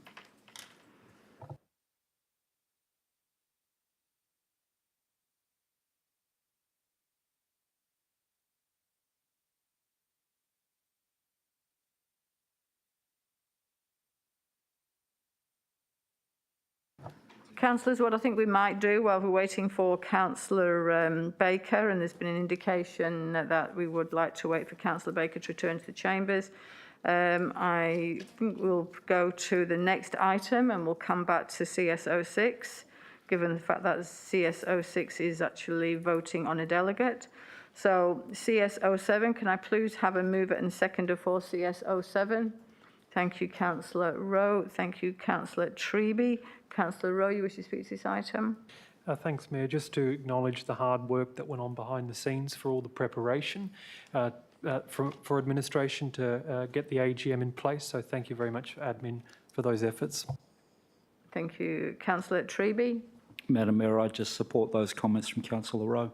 Thank you. Speakers for, Councillor Miles. Yeah, thank you, Mayor. I think it is important that the reports and that was done for the annual electors general meeting was very clearly articulated and well put. Administration did do a very good meeting run by yourself, Mayor, and I think that one of the issues I think is we need to try and get more of our electors and our ratepayers maybe at the annual review. And I know we do all our best to put it on our social media, but it would be a good opportunity for electors and ratepayers alike to maybe come along or participate in some other form so they can ask questions. Thank you. Thank you, Councillor Miles. Speakers against? Speakers for? Putting the recommendation CS07, if I could please ask you to cast your vote.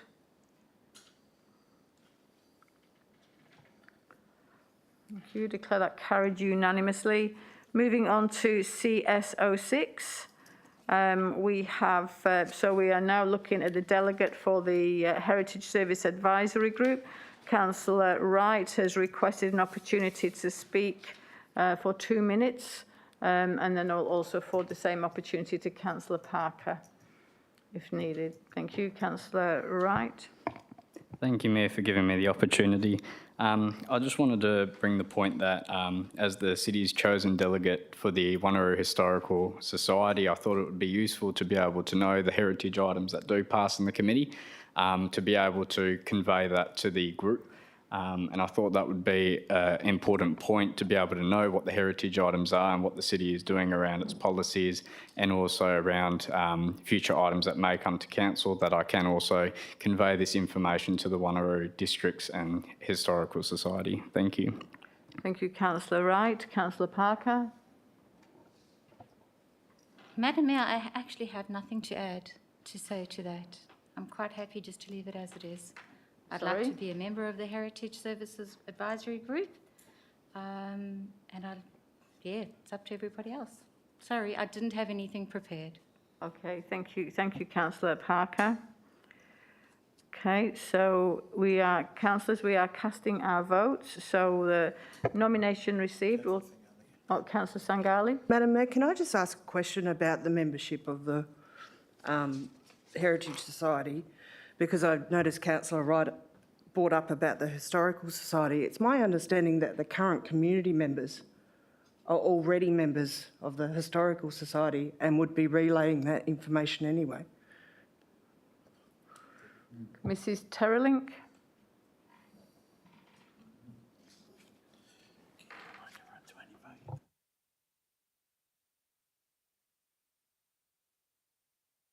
Thank you, Madam Mayor. I'd need to confirm that the two members of the, the three members, community members that are on the Heritage Advisory Group are also on the Wanneroo Historical Society. I'm not sure if that is the case. It may well be the case, but I'd need to confirm that.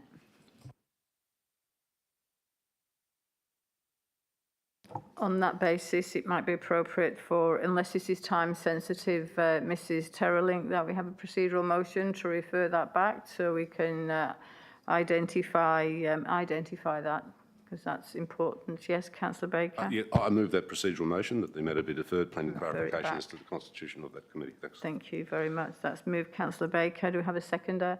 Thank you, Councillor Treby. Councillors, putting the procedural motion, if you could please cast your vote. Thank you. Declare that carried. Thank you. Moving on, so CS07 we have done. Councillors, the governance and legal effectively are recommendations from the Audit Committee. So unless there are any exceptions, I intend to put CEO1, CEO2, CEO3 and CEO4 on block. Councillor Baker? Madam, I'd like to debate to CEO4 if I may. Please. Okay, so we'll put 1 to 3 on block. You happy with 1 to 3 on block? Yes? Yes. That's moved Councillor Civic, seconded Councillor Treby. So CEO1, CEO2, CEO3, we are now voting. If you could please cast your votes. Thank you. I declare those items carried unanimously. CEO4, can I please have a mover and seconder for CEO4? Thank you, Councillor Treby. Thank you, Councillor Civic. And Councillor Baker, you had a question? All right, okay, thank you. No, if there's no question, I'll go straight to the mover. Councillor Treby? I reserve my right. Thank you. Councillor Civic? Yes, same, Madam Mayor. Thank you. Speakers for? Speakers against? Councillor Baker? Thank you, Madam Mayor. I'll try and be very brief. Of course, the amendment to the terms of reference in agenda item CEO3-3/22, that amendment was a minor amendment. It was necessary to ensure that the relevant provision within our terms of reference comply with the law. Under the law, we cannot pay an external member a fee or consideration for his attendance. We can only pay for his reasonable expenses in terms of travelling to and from meetings and attending at meetings. So that's why that was necessary as a matter of law for the terms of reference to be amended to reflect the law. Now, the point is this, and this is my point, and there are several others I'll make it, but the point is this. This policy has been in place for several years. The city has never had the need to look elsewhere for an external consultant to be a member of the committee. The city employs highly skilled, highly trained, highly qualified and very, very experienced auditors, etc., chartered accountants and the like, to prepare audit reports after audit reports after audit reports. As with all audit reports, they have the usual broad sort of disclaimer, so to speak, but that is common in the industry. Now, the point is this, before we can determine the need as to whether we have a gap, so to speak, in terms of expertise of any nature, description kind, on the existing composition or within the existing composition of this committee, we need to first of all determine what the current skills and expertise, so to speak, of the members of the Audit and Risk Committee are. Surely we'd have to conduct that assessment first before being able to identify any specific possible deficiencies, so to speak, in terms of the skill set that the members of this committee offers the city. That process, of course, I would have thought just simply makes sense and is logical. And as I said when this matter was last discussed, why is it that now, in March 2022, it's been decided that we have a need to, if you like, co-opt an independent person with expertise in the various categories referred to in the amended terms of reference to assist us in our deliberations. The point is this, and historically, as a simple example, and this is quite unique, I didn't realise it until last week, but in the last 2 years, at least up until October last year, this city had 3 legal practitioners as elected members. The first, of course, was Councillor Nguyen, who did not seek re-election in October last year. He's a former long-term legal practitioner of some 18 years standing, former long-term Crime and Corruption Commission lawyer, and of course he's now in private practice working as a corporate lawyer.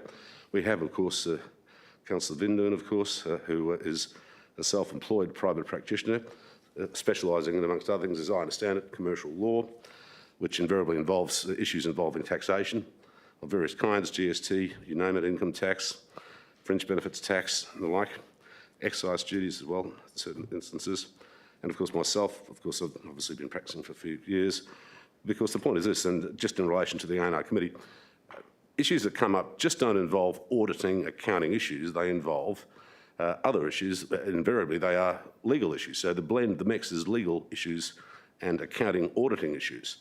And of course, when it comes to accounting, specifically in relation to tax, any tax law of any nature, description, state or federal, The tax law, of course, is a law which, of course, then overlaps into the area of the profession known as the legal profession.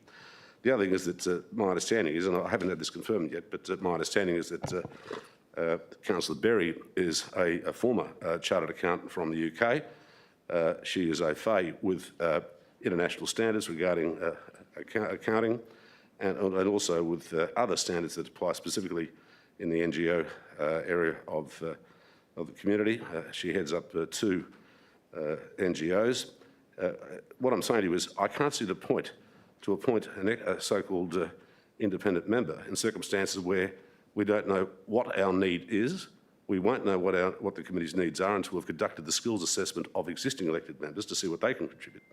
And once that assessment is conducted, then if we see that there is some, or if we believe there is some sort of a shortfall in the total skill set of the members of the A&R committee, then we'll know exactly and precisely what skill set we need to look for by appointing an external member to that committee. And that skill set, of course, can be very narrowly defined rather than simply having a broad skill set. If the shortfall following the, if you like, the skill set audit I referred to is conducted and it identifies a very specific skill set need, well, of course, we can go to the community and seek to engage an outside member with that who will be capable of fulfilling a very, very narrow, discrete skill set. And it may well be that the skill set will, of course, obviously differ from council to council because of the nature of the fact that the city has local government elections every 2 years. So, if common sense applies, conduct that skill set shortfall audit first before putting third parties, appointing third parties as outside members of the A&R committee. That I would have thought is pretty obvious. The other thing too is that I'd be very surprised indeed if for some reason there's a view that we need a chartered accountant with auditing experience, senior chartered accountant with auditing experience to be a member. You'd be hard pressed to find a chartered accountant who could stay at home and bill out at say $600 an hour or $660 now, including GST. You'd be prepared to sit through 3 to 4 hour audit and risk committee meetings, plus time travelling to and from meetings, and only be paid for his out-of-pocket expenses. You'd be hard pressed. That particular auditor would be best advised to be assisting the charitable sector rather than assisting a local government entity. So they're my observations, and for that reason, I can't support the proposed, or at least the last paragraph within the recommendation, because we have not yet conducted the needs assessment, which would trigger the need to perhaps look for third-party assistance to assist the A&R committee in its deliberations. We already have expert advice, and I think we pay something like, what, $780,000 per annum each year on auditing, using expert third-party independent auditors. They're my observations. Thank you. Thank you, Councillor Baker. Speakers for? Councillor Rowe. Thanks, Mayor. I'll be very brief. Just in terms of one thing that Councillor Baker said in his remarks, I don't believe that in supporting the motion tonight that I'm suggesting that we have a deficiency of skills or qualifications around the table at our Audit and Risk Committee. I'm supporting it in the hope that it will mean an additional voice, someone who does not have voting rights at a seat at the table, and ensuring that over time the number of people on the committee, but also the qualifications of those members do change as we go through election cycles. So what I'm hopeful is that this will offer an additional voice, and that can be of guidance to us. That's the reason I'm supporting it. Thank you, Councillor Rowe. Speakers against? Councillor Miles. Yeah, thank you, Mayor. And like I suggested in the forum when we had this item come up for us previously, I do believe that councillors are elected by the ratepayers to deliver for and on behalf of them in every aspect that we do. This administration has a very, very professional and worthwhile staff base, and it's very good in its whole financial management from the CEO down. I have been to other organisations, including other local governments, that don't have the level of experience and expertise that we have around that table. The other part of the concern I have is we as a council council, we employ William Buck to do our internal auditing. They answer to us as councillors. They're not administration's auditors. They're our auditors working on behalf of us to what we set their task to do. So they are, in fact, our independent audit to make sure that our administration is carrying out the financial management and all of the other requirements that we need as a council to stay legal and focused moving forward. I have known other councils to get external auditors, and they need it because their level of staff are not at the same capacity as ours. Also, our Audit and Risk Committee has all of our councillors on it. That's all 15 of us. Other councils don't have that level of commitment on audit and risk. They might have 3, they might have 4, and the like, and therefore they would need to have that other backup use. They also don't have their external auditor or internal auditor attend that meeting every time because they may not have one. So I think as a large council as we are, with the expertise of councillors and also the auditors that we employ currently, which is William Buck, I think we have that expertise. And I don't see how having an external auditor sit at the table, whoever he or she may be, is going to be able to deliver anything different to the expertise that we currently have around that table. You as councillors are a diverse area of the community, from, public servants, lawyers, former lawyers and the like. You're all very, in that area. Teachers, nursing, the whole lot. We've had all of those professions around that table. And I can say that everybody asked outright questions that are right and proper. So I don't support external auditors. I didn't have a problem maybe changing the terms of reference to meet up with what's required at a state level, but I think the motion goes a little too far, requesting the CEO to go out for advertising to look for an external auditor. Thank you, Councillor Miles. Speakers for? Question, Councillor Baker. Thank you, Madam Mayor, through the chair.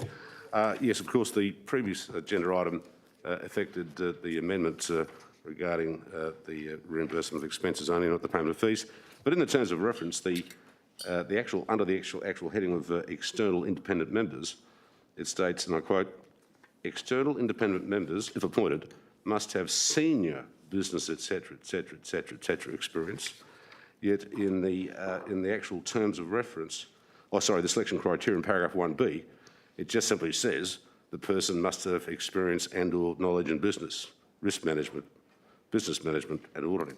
The word senior expressly referred to, deliberately so I would have thought, in the relevant term of reference I quoted before, you would have thought would be incorporated within the selection criteria, because if not, of course, then it basically contradicts the terms of reference in terms of leaving out the key word, which is a very important word, senior.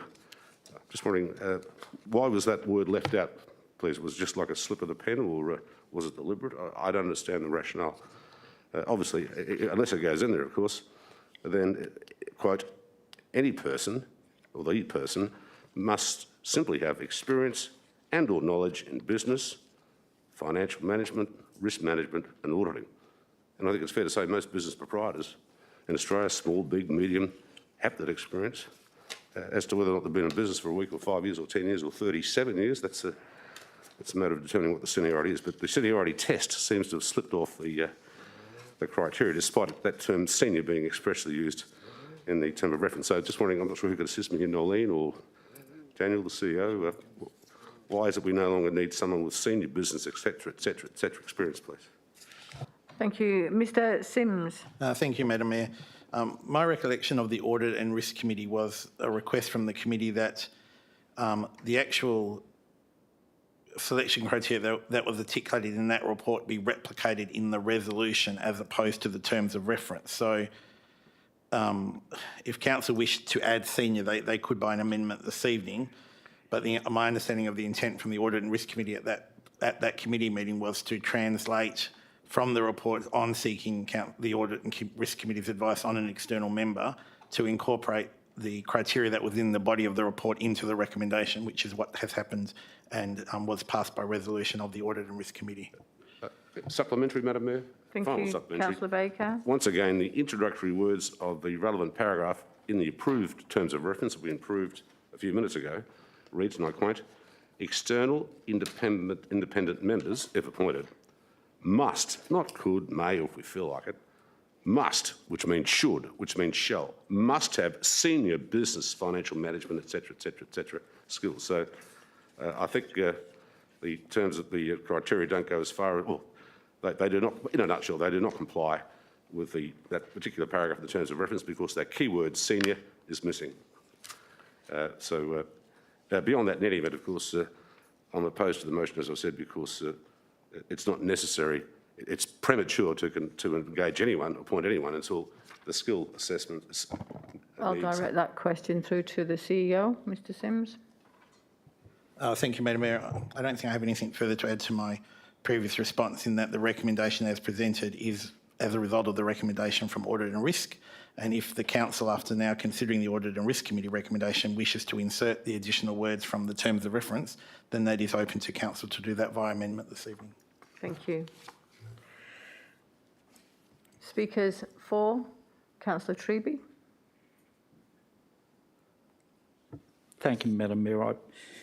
I think there's a bit of a misunderstanding about what Audit and Risk does, what its role is, and how Audit and Risk as a committee deals with the separation of power and the responsibility of the governing body.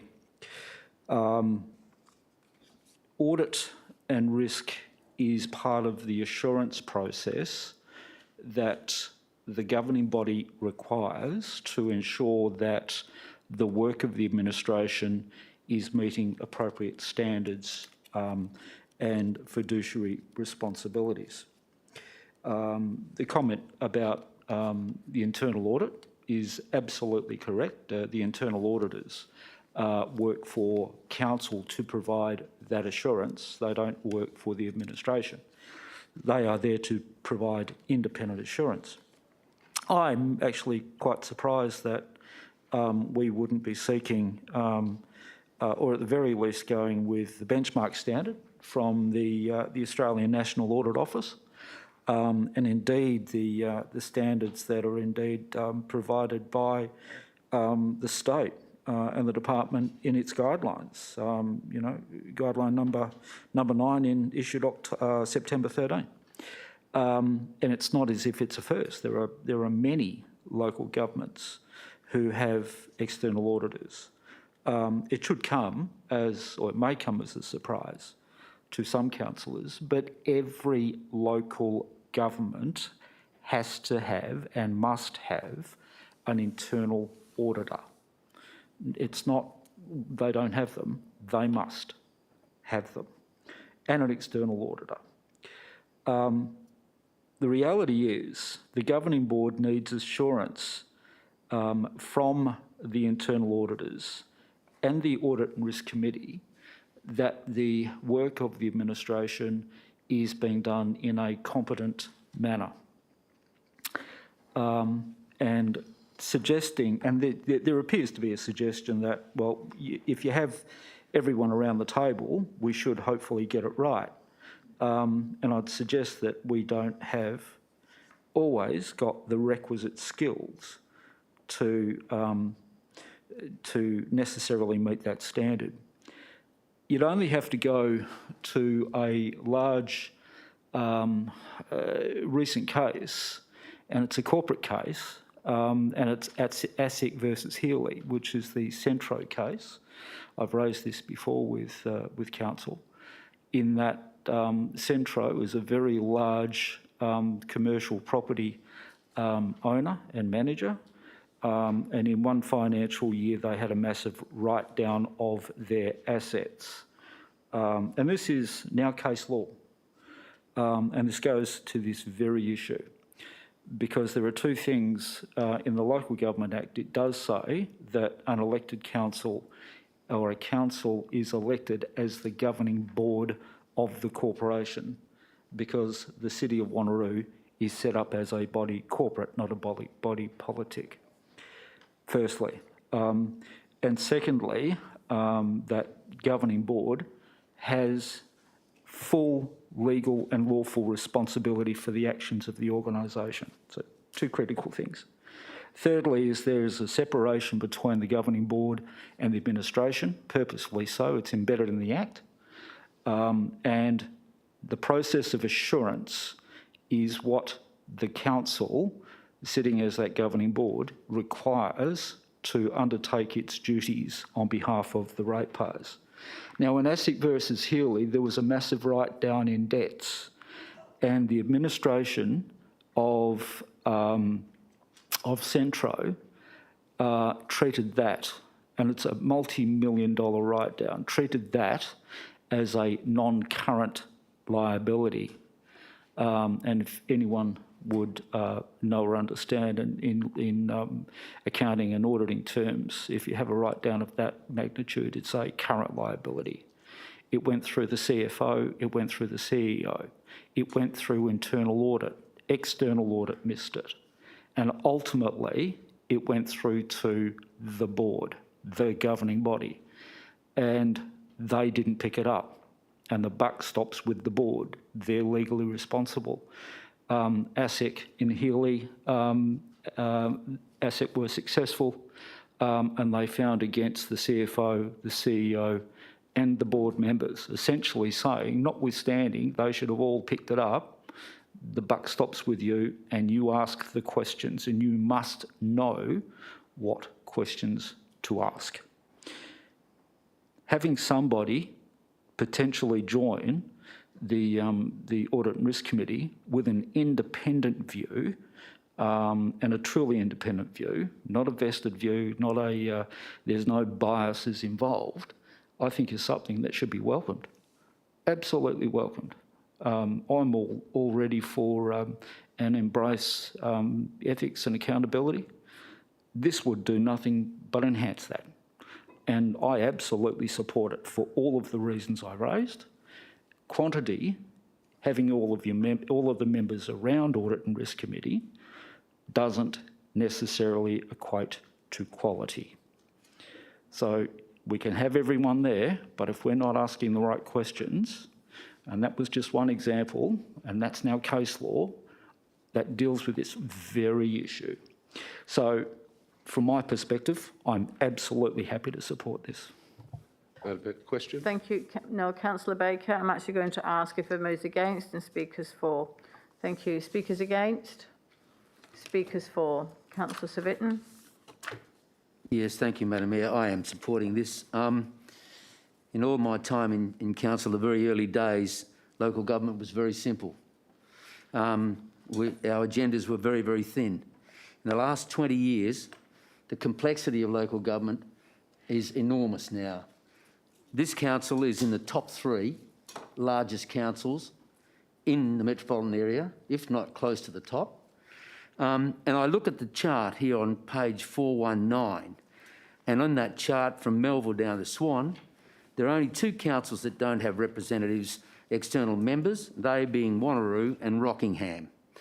Not all of us have those skills, the accounting skills, to absolutely understand the fundamentals of auditing, etc., etc. And by having an external member would be beneficial based on the complexity of local government today. Local government is big business, and we've got to make sure that we do things correctly. So I certainly am encouraging that we support this, Madam Mayor. Thank you, Councillor Civic. Speakers against? Speakers for? Okay, so Councillor, thank you, Councillor Parker. Thank you, Madam Mayor. I know it's well known how highly I value our outstanding administration. There is no question about that.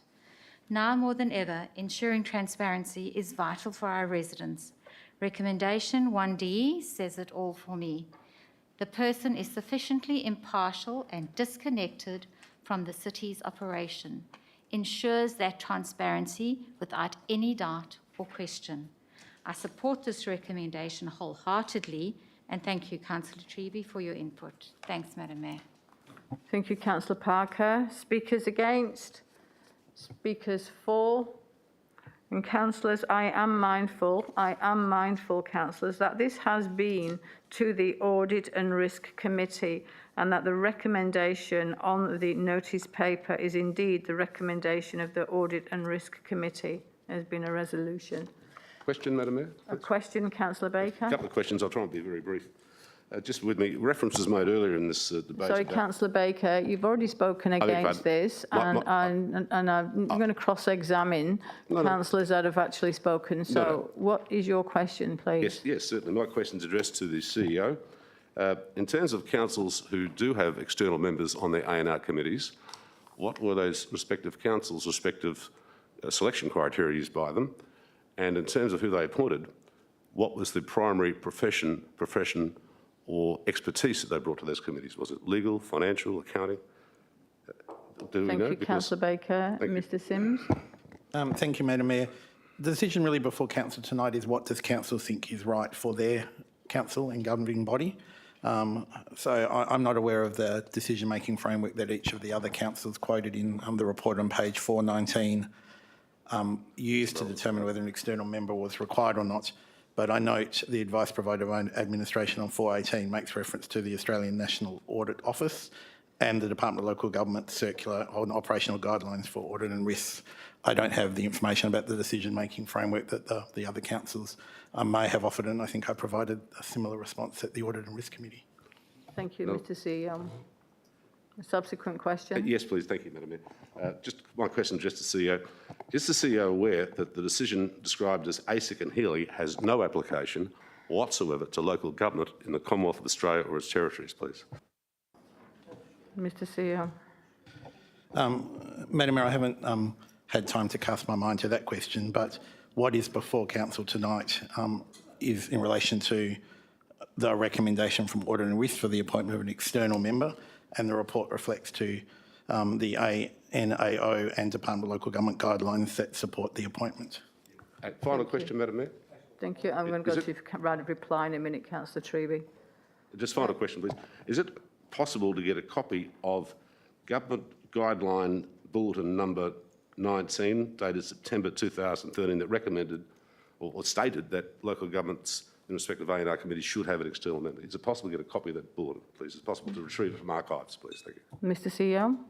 Yes, Madam Mayor, I will just reflect on documents already circulated to council. I thought the Acting Executive Manager of Governance and Legal may have provided that document as a result of a request from Audit and Risk Committee, but I will check to ensure that's the case, and if that's not the case, I will provide a copy on the Elected Members Hub. Thank you. Councillor Treby, right of reply. Thank you, Madam Mayor, and I think with the debate, I think we could probably wrap that up. I will take note with the last comment Councillor Baker made with respect to the applicability of case law. It would be foolhardy, if not completely misleading, to ignore the fact that case law is not used when public law comes into play. Case law absolutely does. You'd actually only have to really go to the standards panel, because they often refer to Corporations Act in the standards panel finding against elected members in local government. So that's not true, and it's not a correct statement. Having said that, this report is about anything or everything about transparency. This is about doing the best we possibly can. Transparency on behalf of our ratepayers. I'm just quite surprised people don't welcome and embrace transparency, or seemingly don't want to embrace that concept of having an independent person come in and assist and guide. It's something that should be embraced and should wholeheartedly be supported, in my view. Thank you, Councillor Treby. In closing debate, so councillors, if I could please ask you to... No, Councillor Treby has just closed debate. Councillor Baker. I'm not debating on it. I just wish to ask one question. No, Councillor Baker. No more Councillor Treby questions, has okay. just posted, We're on the he has record. just Thank you. closed the debate, and there's been plenty of opportunity, the briefing session and through this week, to ask the administration any questions that may concern you. And I've been incredibly indulgent this evening in allowing questions after you've actually spoken on this matter. Councillor Treby has just closed the debate. So, councillors, if I can please ask you to cast your vote. Thank you.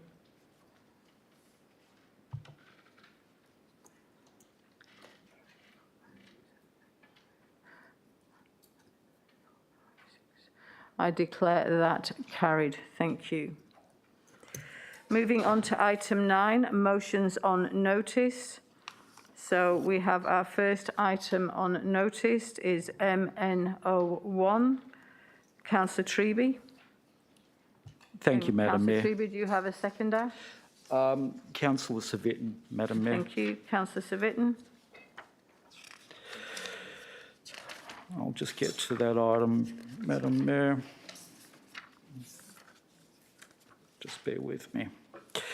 Thank you.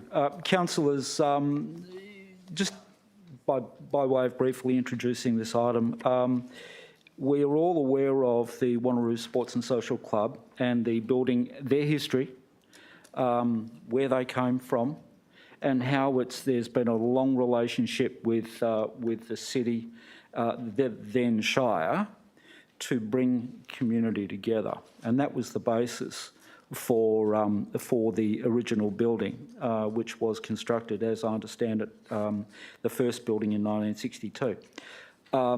It is fair to say its condition is quite poor, and it's not well suited or well set up to see them into the future. And of course, the building is the basis of a lease between the city and the club. We have a responsibility to a large extent on the condition of the building, and I think it's an opportune time for the city to have a look at the functionality of that building, its future use, and how it's placed to allow the club to work right the way through to the future. The report's quite simple, and generally what it intends to do is work with the club, engage with the club in the context of its location, its building, and their future business case and business model to see what needs to be done, and have a look at that in a holistic manner to ensure that we master plan that location in conjunction with the club to ensure that we can have a good look at what's required and potentially any staging matters that we might consider that would be undertaken over time.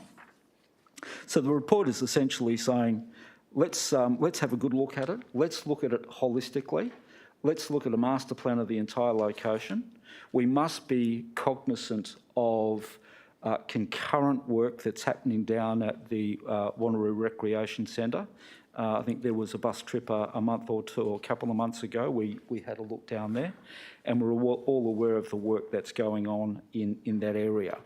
There seems to be some good options and opportunities for us collectively to make a more strategic approach in conjunction with the club, and I think this will set up that it's actually quite unique.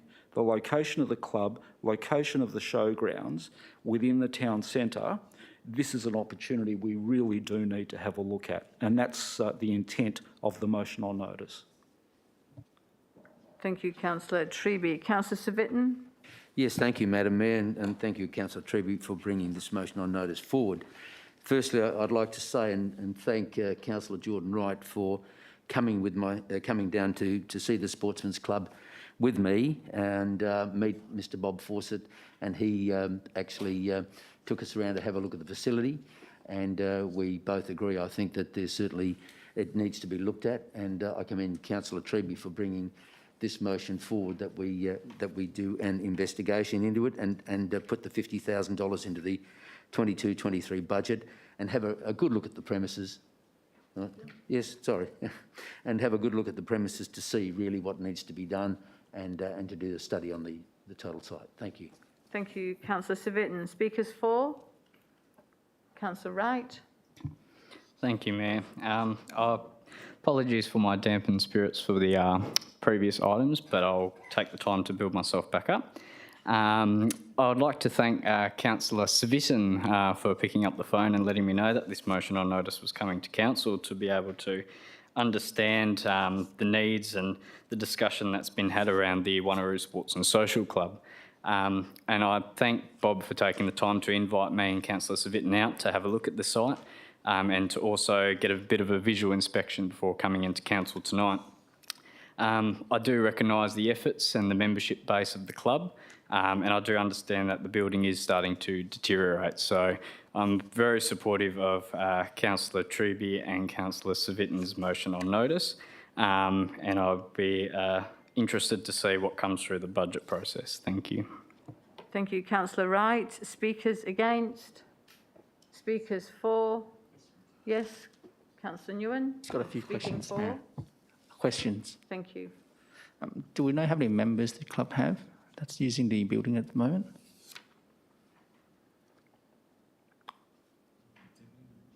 Mrs. Terrelling? Doesn't look like. Oh, Councillor Treby? I don't know the exact numbers, other than that they have had an enormous increase in memberships, largely as a result of the closure of Bridgeley. Thank you. Subsequent question, Councillor Nguyen. Yes, Mayor. With the proposed $50,000, is that to investigate the potential options for to develop the site, and whether the city has any current plan or ideas what it could look like in the future? Mr. Singh. Madam Mayor, the way in our comments and in this motion and notice is outlined, it's a functionality and condition audit. Functionality audit will look at how the building is functioning now, what it could do in future, depending upon the needs of the user groups and the stakeholders. And the condition audit will pick up the condition of the asset and what improvements is needed to be done to meet its current day standards. And is it usual for us to seek community consultation before that, or is it after the audit report? Mr. Singh. Madam Mayor, as part of functionality audit, it's important for us to consult with the user groups. That's how we can determine that is it performing the functions is intended for their use or not, and that'll help us to then identify what improvements could be required. Sorry, and can you clarify whether the user group has identified any particular proposal? Mr. Singh. Madam Mayor, not that I'm aware of. I do understand they do want to initiate some kind of work. They're thinking about it, but I haven't got the information in front of me at this point in time. Thank you. Speakers against the motion on notice? Question, Madam Mayor, please. Councillor Baker. Question. Thanks, Madam Mayor. Just dealing with the issue of community consultation, my questions are directed to Harminder Singh. So just for the record, will it be the consultant who engages the community and consults with the community, or will it be the City of Wanneroo in accordance with its policy dealing with community consultation, please? Mr. Singh. Madam Mayor, we haven't actually developed a consultant's brief yet. As we develop consultant's brief, there could be an option for administration to stay involved, may form a project working group through the consultant and different officers from the city, and that may result in consultation with the user group. So we can do both ways. We haven't actually arrived at a final position yet. Thank you. Thank you. Speakers against? Question, Councillor Nguyen. Sorry, just wanted to understand. So right now, we're looking at spending $50,000 for the feasibility sort of study on the potential for this building, but we haven't heard from the user group what they want from this site, and we're going to engage a consultant to actually find that out. Mr. Singh. Is that the intention of this? Through Madam Mayor, should Council support this motion, the direction from Council would be for us to undertake a functionality audit. What that will mean is, as I said earlier, to understand from the user groups the functions they are performing there, is the building suitable, or how it can be, what improvements are required or modifications are required to make it more functional. Thank you. I'll go speakers against. Speakers for. Councillor Miles. Yeah, thank you, Mayor. Look, I too am in support of anything that does that obviously supports some of our ageing infrastructure within the town site. In actual fact, Councillor Civic and Councillor Wright actually had this amount of money put onto our budget when we did our Central Ward budgets only a couple of weeks ago. So the money's already sort of been allocated from the Ward Councillor's point of view. It is interesting to note, I do remember the Wanneroo Sports Club when it was the old country club, when I used to go there, with our Lions Club we used to meet when we had over 40 members. The club itself does have a plan going forward. The president did show me last year what they wanted to do, and as it was indicated before, because of the Bridgeley closing down, they're getting more and more requests for function rooms. And that is what they were asking for, a very large function room in height and size to accommodate the needs of our community. And I was hoping that we'd be able to do that in conjunction with the activity and sports centre that we want to build also along and adjacent to this site. So if this functionality report can obviously do something in that, I somewhat... a functionality audit can be a little bit, I guess I'd just like to understand how that would work but I'll get that from Mr. Singh after, because it's obviously something open-ended. We're not doing an audit on the facilities, we're doing an audit on whether the facilities are correct and existing for the community around. But bearing in mind that this club has been operational, as it says in the report, since '74. It's had some very good presidents that have operated it, and it's had some very bad ones. But it's still there, like all community groups. They pick up their bridges and they continue going on. And they have tried to adapt to the modern sports needs by putting in the five-a-side soccer and all of that sort of stuff further down the hill. It is in a prime location, and it does have good access to the town centre and the surrounding sites. I would like to see the city help fund the function centre that's needed there, and obviously the kitchen upgrades that would need to be done. The committee themselves, or the president, did highlight to me that it would have to probably go on top because they don't want to lose much more of their green areas, although they have had an attack of some beetle that has completely destroyed one of their lawn centres. But I look forward for this coming up, and I do congratulate Councillor Civic for bringing it up at our ward council requests, and we did support that then. Thank you. Thank you, Councillor Miles. Speakers against? Speakers for? Councillor Rowe. Very little to add, Madam Mayor, from what's already been contributed. Just the high usage of the facility. I've been there myself to take a look around, and one of the rooms actually has a great, almost a panorama of different portraits that articulate the history, not just of the place, but of the Wanneroo Town Centre as well. And looking at the date from which this facility has been operational, you can see that it has a really rich history of serving the community. The membership itself, from the conversations I've had with members, it draws from more than just the Central Ward. It draws from across the whole city, and it also has visiting groups. The afternoon that I was there, the Sorrento Bowls Club, I believe, was competing as well. So it also makes an impression upon visiting groups from different areas who come and see the facility. So I think the building functionality audit is a good first step.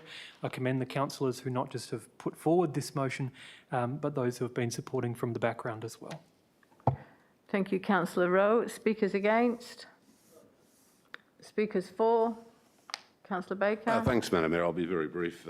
I support the recommendation. there's no harm in having a look at the two issues referred to, the actual building itself proper and its functionality. My only concern that when it comes to a building's functionality or the design of existing design of a building's functionality, or of an existing house, or for that matter, a new home or a new building, it's often in the eyes of the beholder. That's why it would have been preferable to have consulted thoroughly with the executive of the club and also its membership before proceeding. But nonetheless, it's only $50,000 that this will cost us. And the next step, I think, will be, of course, a report back to council. And I hope that during the consultant's investigations that he does consult broadly with the community in particular, at least the executive of the club and the club's members. So, yes, I support this motion. Thank you. Thank you. Speakers against? Speakers for? Councillor Treby, there were questions asked previously. Would you like the right of reply? Thank you, Madam Mayor. Councillors, I welcome all of those positive comments. And I think there's probably one, the fifth paragraph on page 428, which would have answered many of those comments. Because, and I'll read, as part of this process, the City will work with the Wanneroo Sports and Social Club for the development of a business plan for the medium to long-term use of the facility.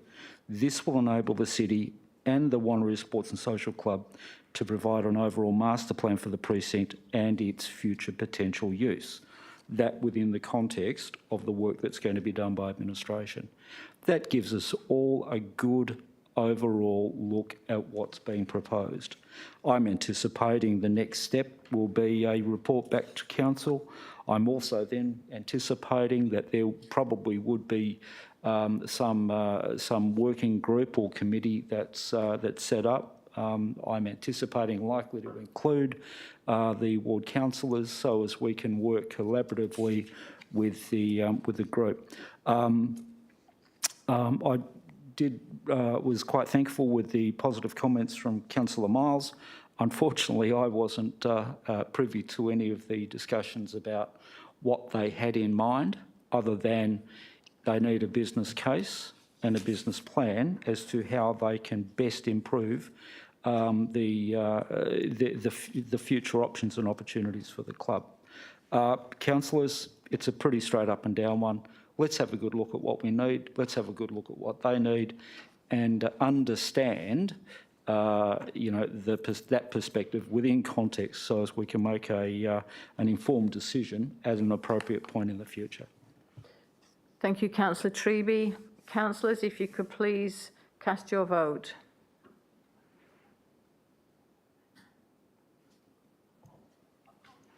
Thank you. Declare that carried unanimously. Moving on to MNOT, Councillor Huntley.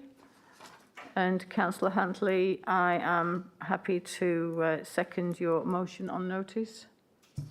Thank you, Madam Mayor. Obviously, this is about kangaroo management here in Wanneroo, and I know you've all have read the report thoroughly. So what I want to do is just to expand on it and give you reasons why this is so important. So there are thousands of kangaroos and land-based fauna that are being impacted by climate change, drought, fires, floods now. And then we add the human element, shooting, roadkill, and urban development.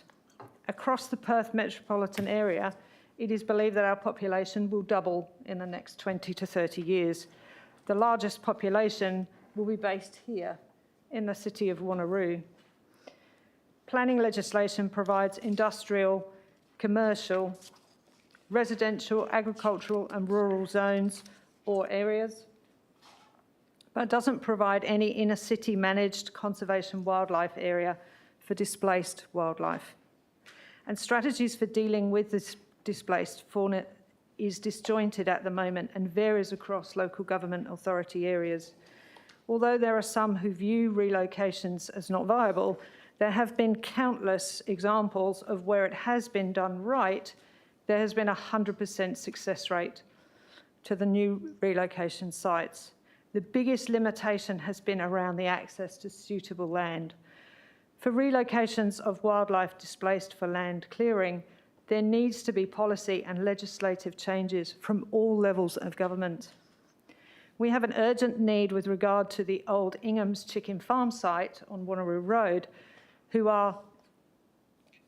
whose wildlife is landlocked over the two sites.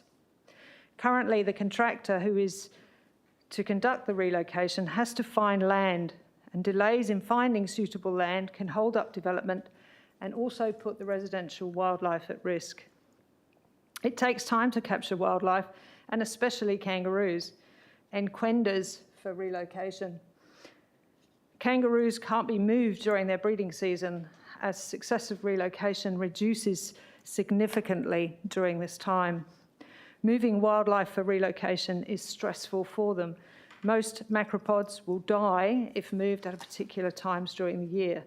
Stress myopathy is a killer in the micropod population and is brought on by noise, stress, being moved too fast, chasing, poor capture techniques, and relocation in the wrong season. This must be a consideration of management and planning prior to the development of land. Offsets are regularly a requirement of developers. However, land selected and approved for offsets is often degraded, lacks food and water, and is therefore of limited benefit to the displaced fauna. Land selected as approved relocation sites under the current guidelines require to be within a limited distance from the initial clearing of land, therefore often relies on the goodwill and generosity of private landowners. However, this makes their land now unsuitable for future use, but land around them can be developed, and so landlocking can reoccur. Once more, many offsets are completely unsuitable to sustain displaced fauna and would need to be revegetated before wildlife can benefit, which again shows a need for wildlife management action plans well before a planning application submission, rather than at the point of development. There is an urgent need for governments to intervene and have a united approach to urban development that are displacing our wildlife. There are 4 strategies which could be implemented very simply, and a need for offsets which could be sourced for relocation of wildlife from the time of initial purchase of land that is to be cleared. Councillor Huntley, 30 seconds remaining, or would you like an extension? Could I have an extension, Madam An Mayor? extension for 2 minutes? Thank you. Okay, happy to move an extension for 2 minutes, seconded by the Councillor Sangali. All in favour? Declare that carried. Thank you. From the time of initial purchase of land that is to be cleared and made ready for relocation for the wildlife, well before relocation is actually needed. Secondly, a more responsible land allocation by governments is a must to prevent wildlife becoming landlocked within built-up areas. Third, the need for some green corridors. These are also a must for wildlife to travel to and from food and water in the inner cities and developing areas. And finally, the need for fertility control as a means of population reduction is a viable option, and it needs to be introduced immediately into Western Australia to control the landlocked kangaroos and micropod populations trapped in bush forever sites, golf courses, and where smaller numbers of kangaroos can be sustained. And it would be ideal that the public then would still be able to enjoy seeing native wildlife near them, while numbers over the years would enjoy a full cycle of life without a cull to its numbers and decimation to the wildlife communities and mobs. Prior to relocation, fertility control is important because it would ensure less strain on the resident kangaroo population and allow settlement into the new relocation sites, reducing stress in newly relocated animals over a period of time before their breeding season would begin again. There is no form of fertility control in Western Australia. There are 3 types of non-surgical fertility control: an implant, a depot type of injection delivered by a dart, which does avoid capture, and one still available but only on a research licence. They all last between 18 months to 3 years, and fertility control in female kangaroos teamed with castration of selected number of hand-reared male kangaroos is the way forward to an ethical and humane reduction in urban kangaroo populations as more and more land is being developed for housing and other needs. The City of Wanneroo is rapidly expanding and will displace hundreds of hectares of land over the next 20 years. We are well placed to take a lead. Therefore, I hope you will support me in the two recommendations to write to the Environmental Minister and WALGA requesting consideration for urgently needed fertility control and to find suitable relocation sites for wildlife, especially our kangaroo micropod populations affected by forced land clearance and development. Thank you. Thank you, Councillor Huntley. And in seconding your motion on notice, I would like to thank you for a well-researched and an informative motion on notice and for the information that you have just provided to us. As a volunteer wildlife carer myself and also host in my home to orphaned native animals, you see firsthand how it is when they're displaced, and it's heartbreaking, even more so when they are on the side of the road and deceased. And I have to say, Councillor Huntley, that Zoom meetings are not the same without seeing you with one of your kangaroos on your lap on the computer. But I applaud you for bringing this. This is a step forward, which is actually putting some mechanisms in place, triggers in place to support our native animals, and hopefully that we get good responses back from the Minister and also from the Western Australia Local Government Association. And I wholeheartedly support this motion on notice and commend you for bringing it forward. Thank you. Thank you, Madam Mayor. Speakers for. Councillor Baker. Thanks, Madam Mayor. I do wish to support this motion in principle. I can understand where Councillor Huntley is coming from. I'm not sure where much of the content in the report comes from. I'm not sure whether admin prepared the report or not, but I think, well, what we need to do, I think, really is to undertake a kangaroo population study to see what the current figures are regarding kangaroos in our city, of course, given, of course, that in any event, this whole issue is a state responsibility. It's not a city responsibility. We need to conduct that particular study so that we can foresee well in the future what the likely future population will be of kangaroos, of the type referred to in the report, and therefore we can perhaps even conduct genuine birth rate assessments to determine what the future population will be in the event that something's done not to reduce or minimise it.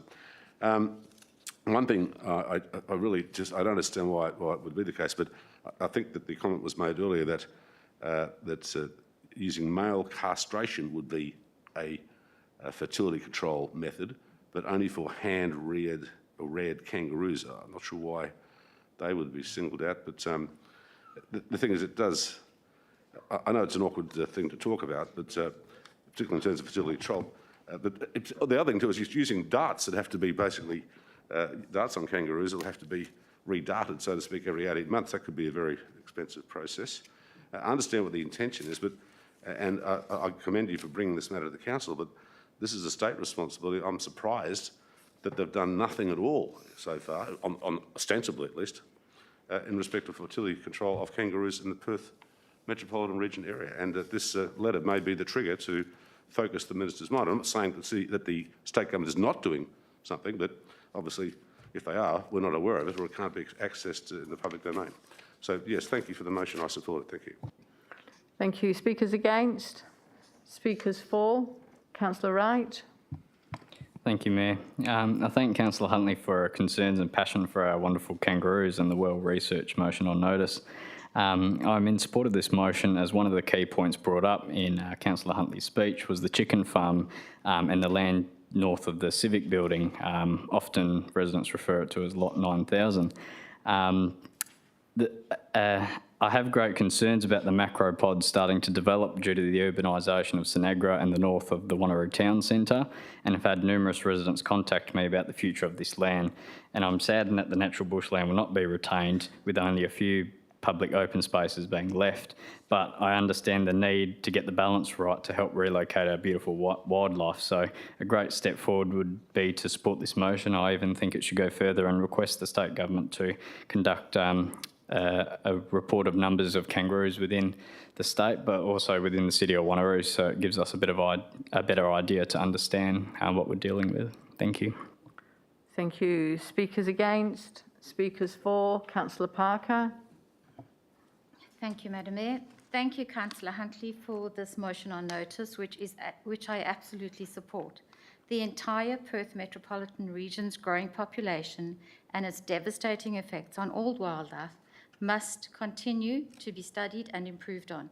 I do understand and acknowledge the work being done by the DBCA and developers currently, but question the effectiveness and urgency. Developing a far more robust, coordinated and transparent approach is beyond debate and question. Councillor Hinckley, I admire your dedication to this cause and look forward to a better future for all of our beautiful wildlife. As a City of Wanneroo representative on Walga North Zone, I have already flagged that I will ensure, if adopted tonight, this motion by Councillor Hinckley be presented to the next Walga North Zone meeting. Madam Mayor, if Councillor Hinckley agrees, could I suggest a minor change? Very minor. Thank you. Councillor Parker, what's the change? We have 1 and 2 at the moment. Suggesting leaving the wording as is, just with number 1, where we get to the Perth metropolitan region, stop it there, and then make number 2, request comprehensive advice on suitable relocation sites for all wildlife affected by land clearing. So simply make that 1, 2, and then the third one. So just to ensure clarity and emphasis, that's just a minor. It's up to Councillor So rather Hinckley. than having 2, so effectively the same recommendation, but having them split into 3. Yeah. So just after having 1, 2 metropolitan and 3 region, instead of 1 and 2. full stop, take away Yes. and then 2. Request. Comprehensive advice on suitable relocation sites for all wildlife affected by land clearing. Yeah. Okay, and then number 2 becomes number 3. Yeah. Okay, Councillor Huntley, are you happy with that? Yeah, that's, I'm very happy with that, Madam Mayor. Yep. Thank you. Speakers against? Speakers for? Councillor Savitton? Yes, thank you, Madam Mayor. This Ingham site has been around from way back in the 1960s, since it was the golden poultry, and the kangaroos have lived there in harmony and in sync with the poultry farm and the chicken hatchery over the years. And of course, the community of Wanneroo townside have not been happy with the odours that were there. Finally, we've got to this point where it's been sold, it's going to be subdivided. I totally agree with Councillor Huntley on relocation and proper procedures to make sure that the kangaroos do survive. And ultimately, it will be hopefully a state government and also the developers' role to ensure that happens, but certainly to make everyone aware that this is a problem. I'm more than happy to support this motion on notice and have it referred to Walga North Metro Zone, as Councillor Parker has said, and then on to the state government. So I certainly endorse the motion on notice. Thank you, Madam Mayor. Thank you, Councillor Savitton. And the Chief Executive Officer and I have just read through the change. If we just put a full stop about metropolitan region and then to request comprehensive, it doesn't actually link it through to the Minister. So just to tidy it up even more, it will be 1, request the Mayor to write to the Minister for Environment, A, requesting consideration of fertility control on kangaroos and smaller macropod populations as a potential solution to the native wildlife population challenge in the Perth metropolitan region, and B, requesting comprehensive advice. So that links it directly up to the Minister. So are you happy with that, Councillor Huntley? Yeah, I'm very happy with that, Madam Mayor. Thank you. Speakers against? Speakers for? Councillor Aitken?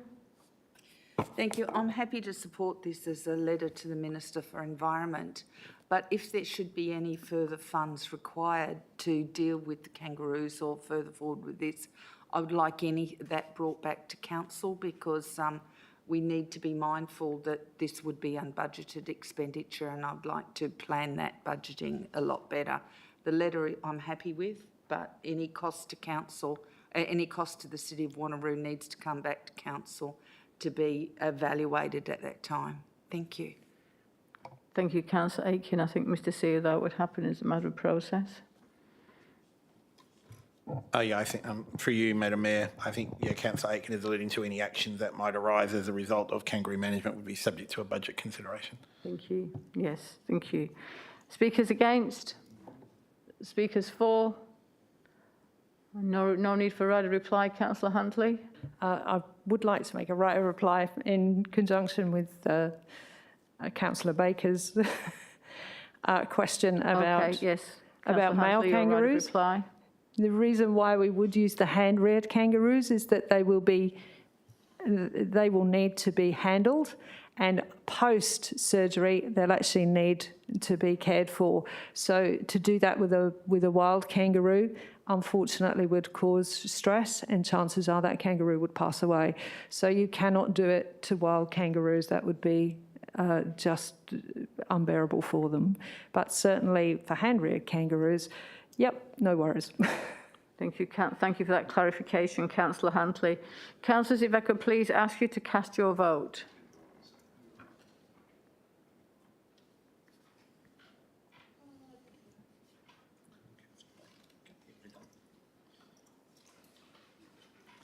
I've not got my screen on. What's yours?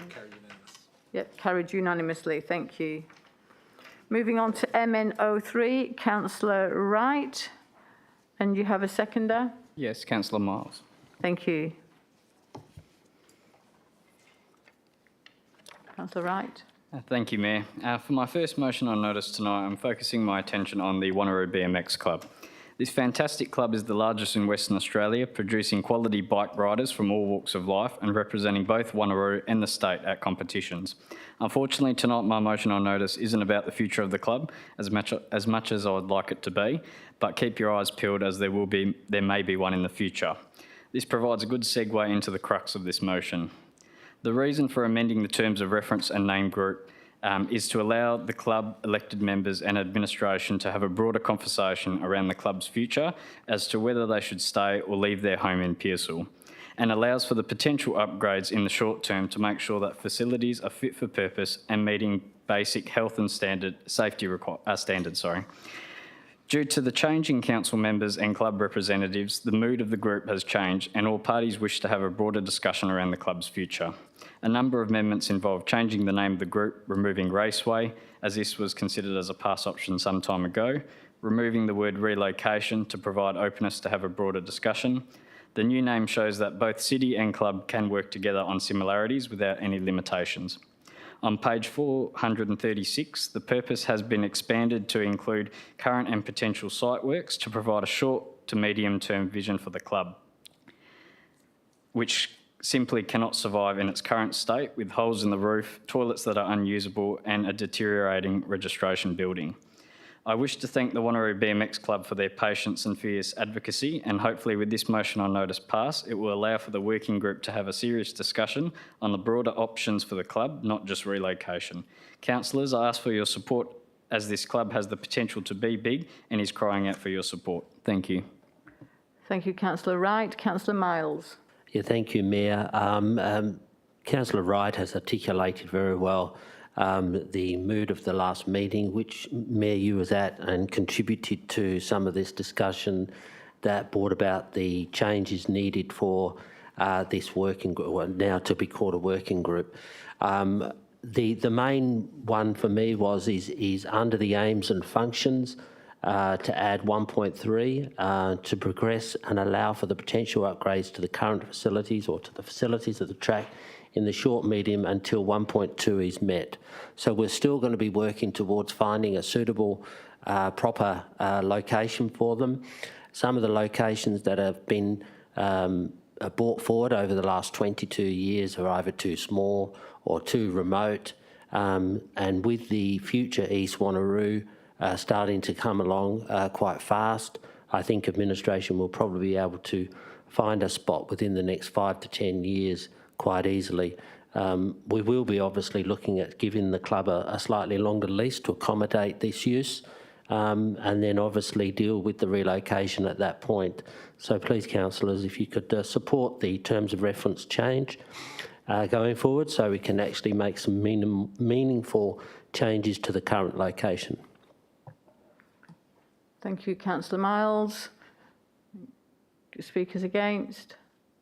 Speakers for? Councillor Huntley. Thank you, Madam Mayor.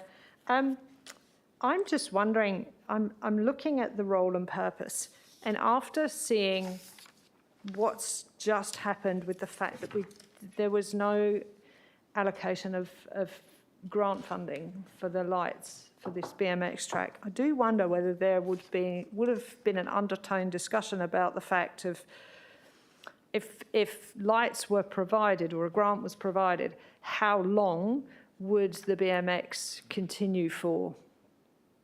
So longevity, I think, has to come into these. If we're going to change the terms of reference, maybe we should look at the longevity of the club and actually allow that 10-year period to be in here, rather than just say we're going to look for relocation sites, we're not actually saying, look, it's 10 years, so if you pay for lights or if a grant funding occurs, at least it's going to be 10 years before they're going to be asking again.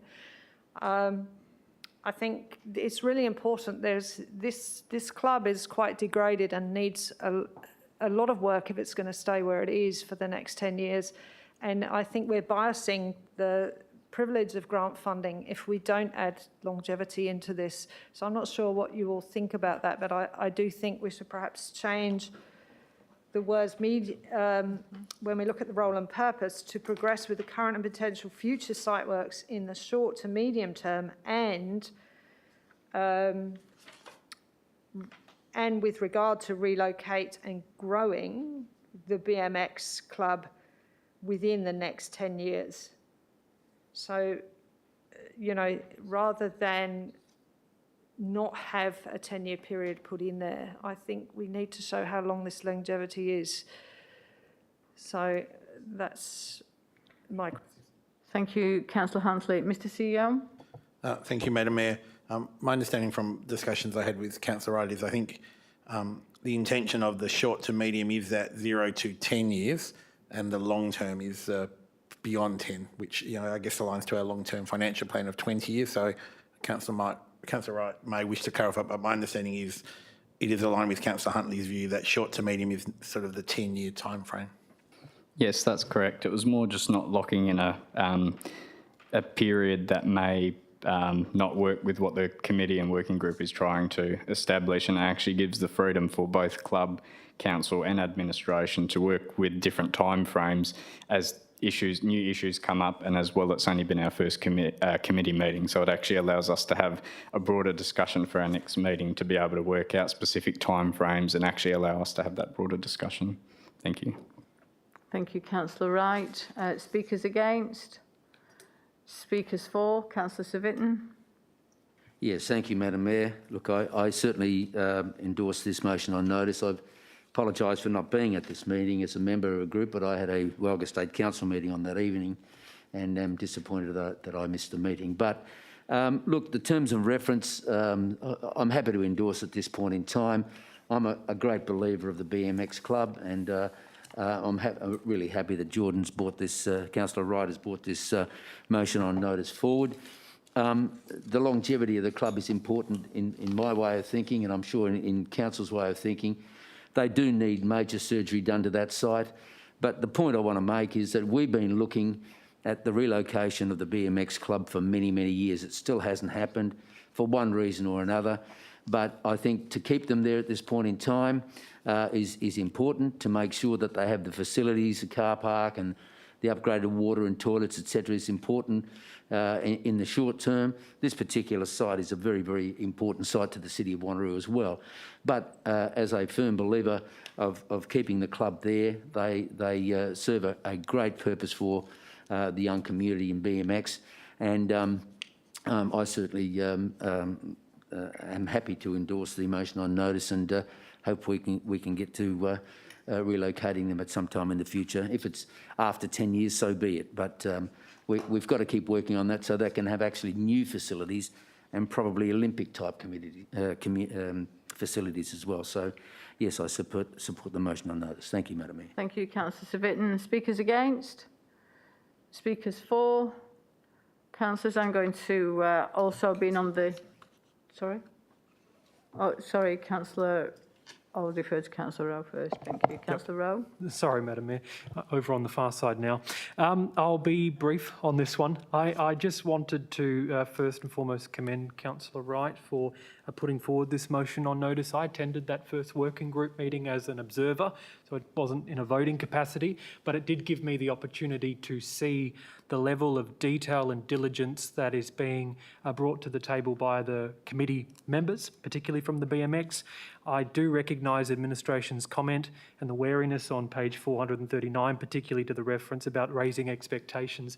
But my view on that is because the senior most members of the committee are on that working group, they are fully aware of the discussions that are ongoing. And I know that they also have a working relationship with members of the property services team as well. So I think they're fully aware of the longer term context. This just amends the terms of reference in the short term and demonstrates a commitment to that club and its members.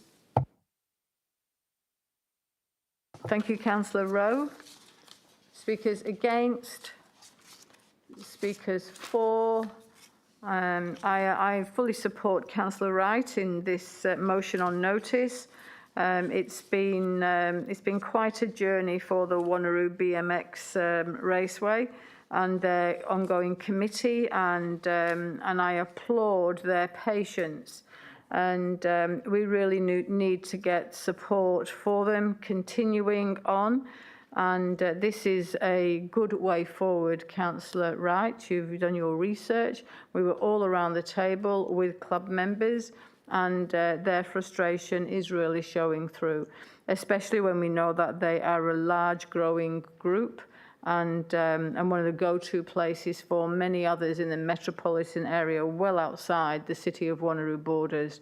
So it would be great to give them, I think this would give them that assurance that we're on side with them, we're supporting with them, and that we're right behind them. So happy to support this motion on notice. Speakers against? Speakers for? Councillor Wright, was there any, no, you don't really have to reply through any questions or any debate? I appreciate everyone's viewpoints and I hope this will get through. Thank you. Thank you. So councillors, MN03, can you please cast your vote?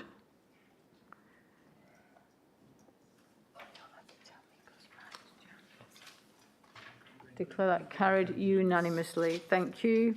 MN04, Councillor Wright. And do you have a seconder? Yes, Councillor Civic. Thank you. Thank you, Mayor. It has been my pleasure to present this motion on notice to Council tonight, which has come straight from the PSL community. This item I take very seriously when it comes to road safety for both residents and users of the street. I have introduced this to Council due to the number of concerns, complaints and inquiries I have received since being elected to Council, and also was one of the very first issues I received as a candidate. Kemp Street is one of the longest roads connecting Pearsall from Archer Street to Lenore Road. It is a straight residential road with no obstacles to deter speeding. Kemp Street is significant as it homes many seniors and young families with children and is a major route to the busy Pearsall shopping centre and is home to a public transport bus route frequently used by students. This excessive speeding has caused anxiety for its residents and creates dangerous conditions for people to back out of their driveways and pedestrians to cross the road. Valuing the community feedback, I took it upon myself to conduct a survey of the residents on Kemp Street through door knocking and letter dropping to the 93 homes. Out of those letter drops, I received 54 submissions from residents on Kemp Street and 2 additional requests from other Pearsall residents who wanted to also make submissions. A total of 56 submissions were made within a 2-month time frame. The survey result indicated a 90% support towards a traffic calming device of some sort, with residential preferences being a roundabout or speed bumps. I would also like to thank the local member Margaret Quirk for also getting in contact with the city late last year to support action on this important issue facing Pearsall residents, and also Mr Singh and his team for taking the time to work with me on drafting this very community-based motion on notice. I'm asking my fellow councillors to support this motion on notice to recognise that this is a serious issue faced by the Pearsall community, and that as a council we need to take action to help build safer communities. Thank you. Thank you, Councillor Wright. Councillor Civic. Yes, thank you, Madam Mayor. I'd like to congratulate Councillor Wright for bringing this motion on notice up. This has been an issue in Kemp Street for quite some time, and it seems to be getting worse, and he's gone out and taken the trouble to go and canvass the residents, and these are the results that he's got are quite outstanding. Look, from mine, I'm really happy to support this motion that administration have a good look at this and try and stop this hooning. But hooning, of course, is a policing matter. And also, Councillor Wright did point out that in some of the other streets in Pearsall, Pearsall mainly and Hocking, that there have been hooning incidents. So in terms of calming devices, etc., it's going to be looked at by the assets team to see what we can do here to stop this sort of thing. But certainly I'm more worried that the hoons are coming from internal rather than external, and it would be nice to stop these people in some way, and if it means calming devices, so be it. Thank you, Madam Mayor. Thank you, Councillor Civic. Speakers for? Councillor Rowe. Thanks, Mayor. Once again, just to commend this motion on notice, I think it shows a really good level of community consultation. I know that traffic assessment's already been conducted for part of Kemp Street, Pearsall, but going out and really doing our due diligence and making sure that the data is accurate, as we do know that it can change over time. It's not just necessarily a static thing. Reiterating what Councillor Wright's already said, the close proximity of the homes on Kemp Street to elderly people who use the Pearsall Community Centre, particularly the Nitinata group, Pearsall Primary, which has a lot of child pedestrian access, and also the shopping centre. So given all of those things, I know that hooning and enforcement of hooning is a state government responsibility, but if we can make sure that our data is accurate for the entirety of the street, then at least means we can come back to residents and say that a complete traffic assessment was conducted. Thank you. Speakers against? Speakers for? I would like to support this motion on notice, and as I've spoken with Councillor Wright, my office has also been receiving communication from concerned local residents, and I think this will go a long way in reassuring them that we're taking a step to support them and help them in relation to the traffic management and the way forward. Thank you. Thank you, Councillor Wright. Speakers against? Speakers for? Putting the motion on notice, if you could please cast your votes. Declare that carried unanimously. Thank you. Item 10, urgent business. Mrs. Smart. Thank you, Madam Mayor. In accordance with clause 3.15 of the City of Wanneroo Standing Orders local law, the presiding person may dispense with the requirement to give notice under clause 3.14 where the presiding person is satisfied that A, the motion is a matter of urgency and the motion could not reasonably be dealt with at the next ordinary meeting of the council, and B, it was not reasonable for the notice to be given. Madam Mayor, as the presiding person, you have determined that this matter has satisfied the requirements of clause 3.15 of the local law as stated.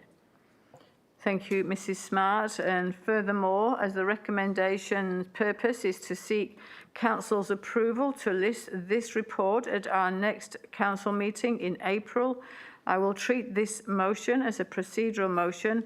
Therefore, I will ask the mover, Councillor Baker, to briefly introduce the motion, and then we will go straight to the vote. And Councillor Baker, in moving, I'm happy to second this for you. Thank you, Madam Mayor. Madam Mayor, I'll be very brief. It's interesting, you know, you file an application on day one, or you receive an application on day one. It takes several months for it to be assessed, and in the meantime, information comes from left field, very important information. Yes, there are several aspects of the Woolworths DA which are in the process of being further examined, and one relates to the King Neptune statue, of course, and the current status of its heritage listing, which apparently has been in the queue for an assessment since 2002, I think it is. But in a nutshell, yes, Madam Mayor, thank you. This matter can be adjourned until April. The fact-finding process is continuing, and this is a very important decision that the City will address in due course, as the JDAP will. And yes, we will collate further information. We'll admin through Mark will collate further information as is forthcoming and update all council members as to the current status of the heritage matter. Thanks. Thank you, Councillor Baker. So, councillors, the urgent business has been moved, Councillor Baker, seconded by myself, and you have the recommendation in front of you. If I could please ask you to cast your votes.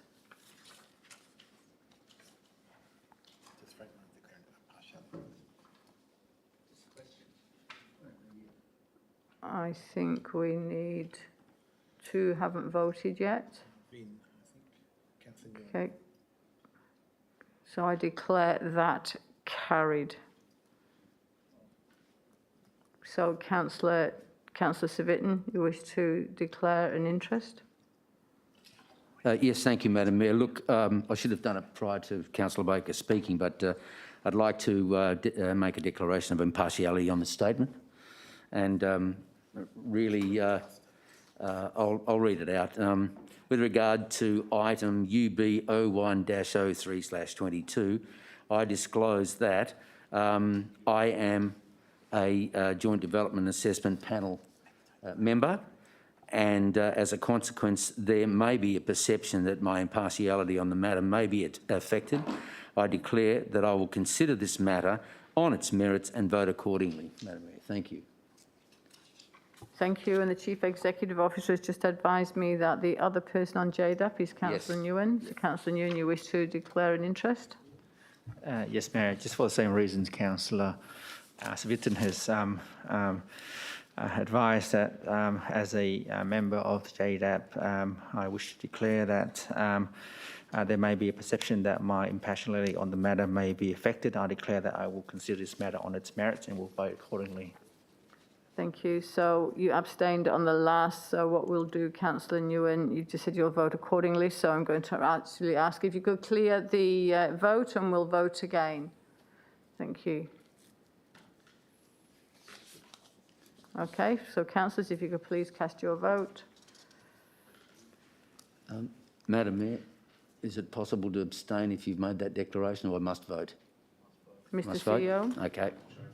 Madam Mayor, I'm mindful that Councillor Vidnani declared an impartiality interest, so he would be entitled to vote. Happy to do so. Thank you. Okay. Councillor Nguyen, are you casting your vote? Okay. Thank you, councillors. I declare that carried unanimously. Thank you. Item 11, confidential items. There are none. Date of the next council briefing session will be held on Tuesday, the 5th of April at 6 p.m. and I declare the meeting closed at 9:20 p.m. Thank you.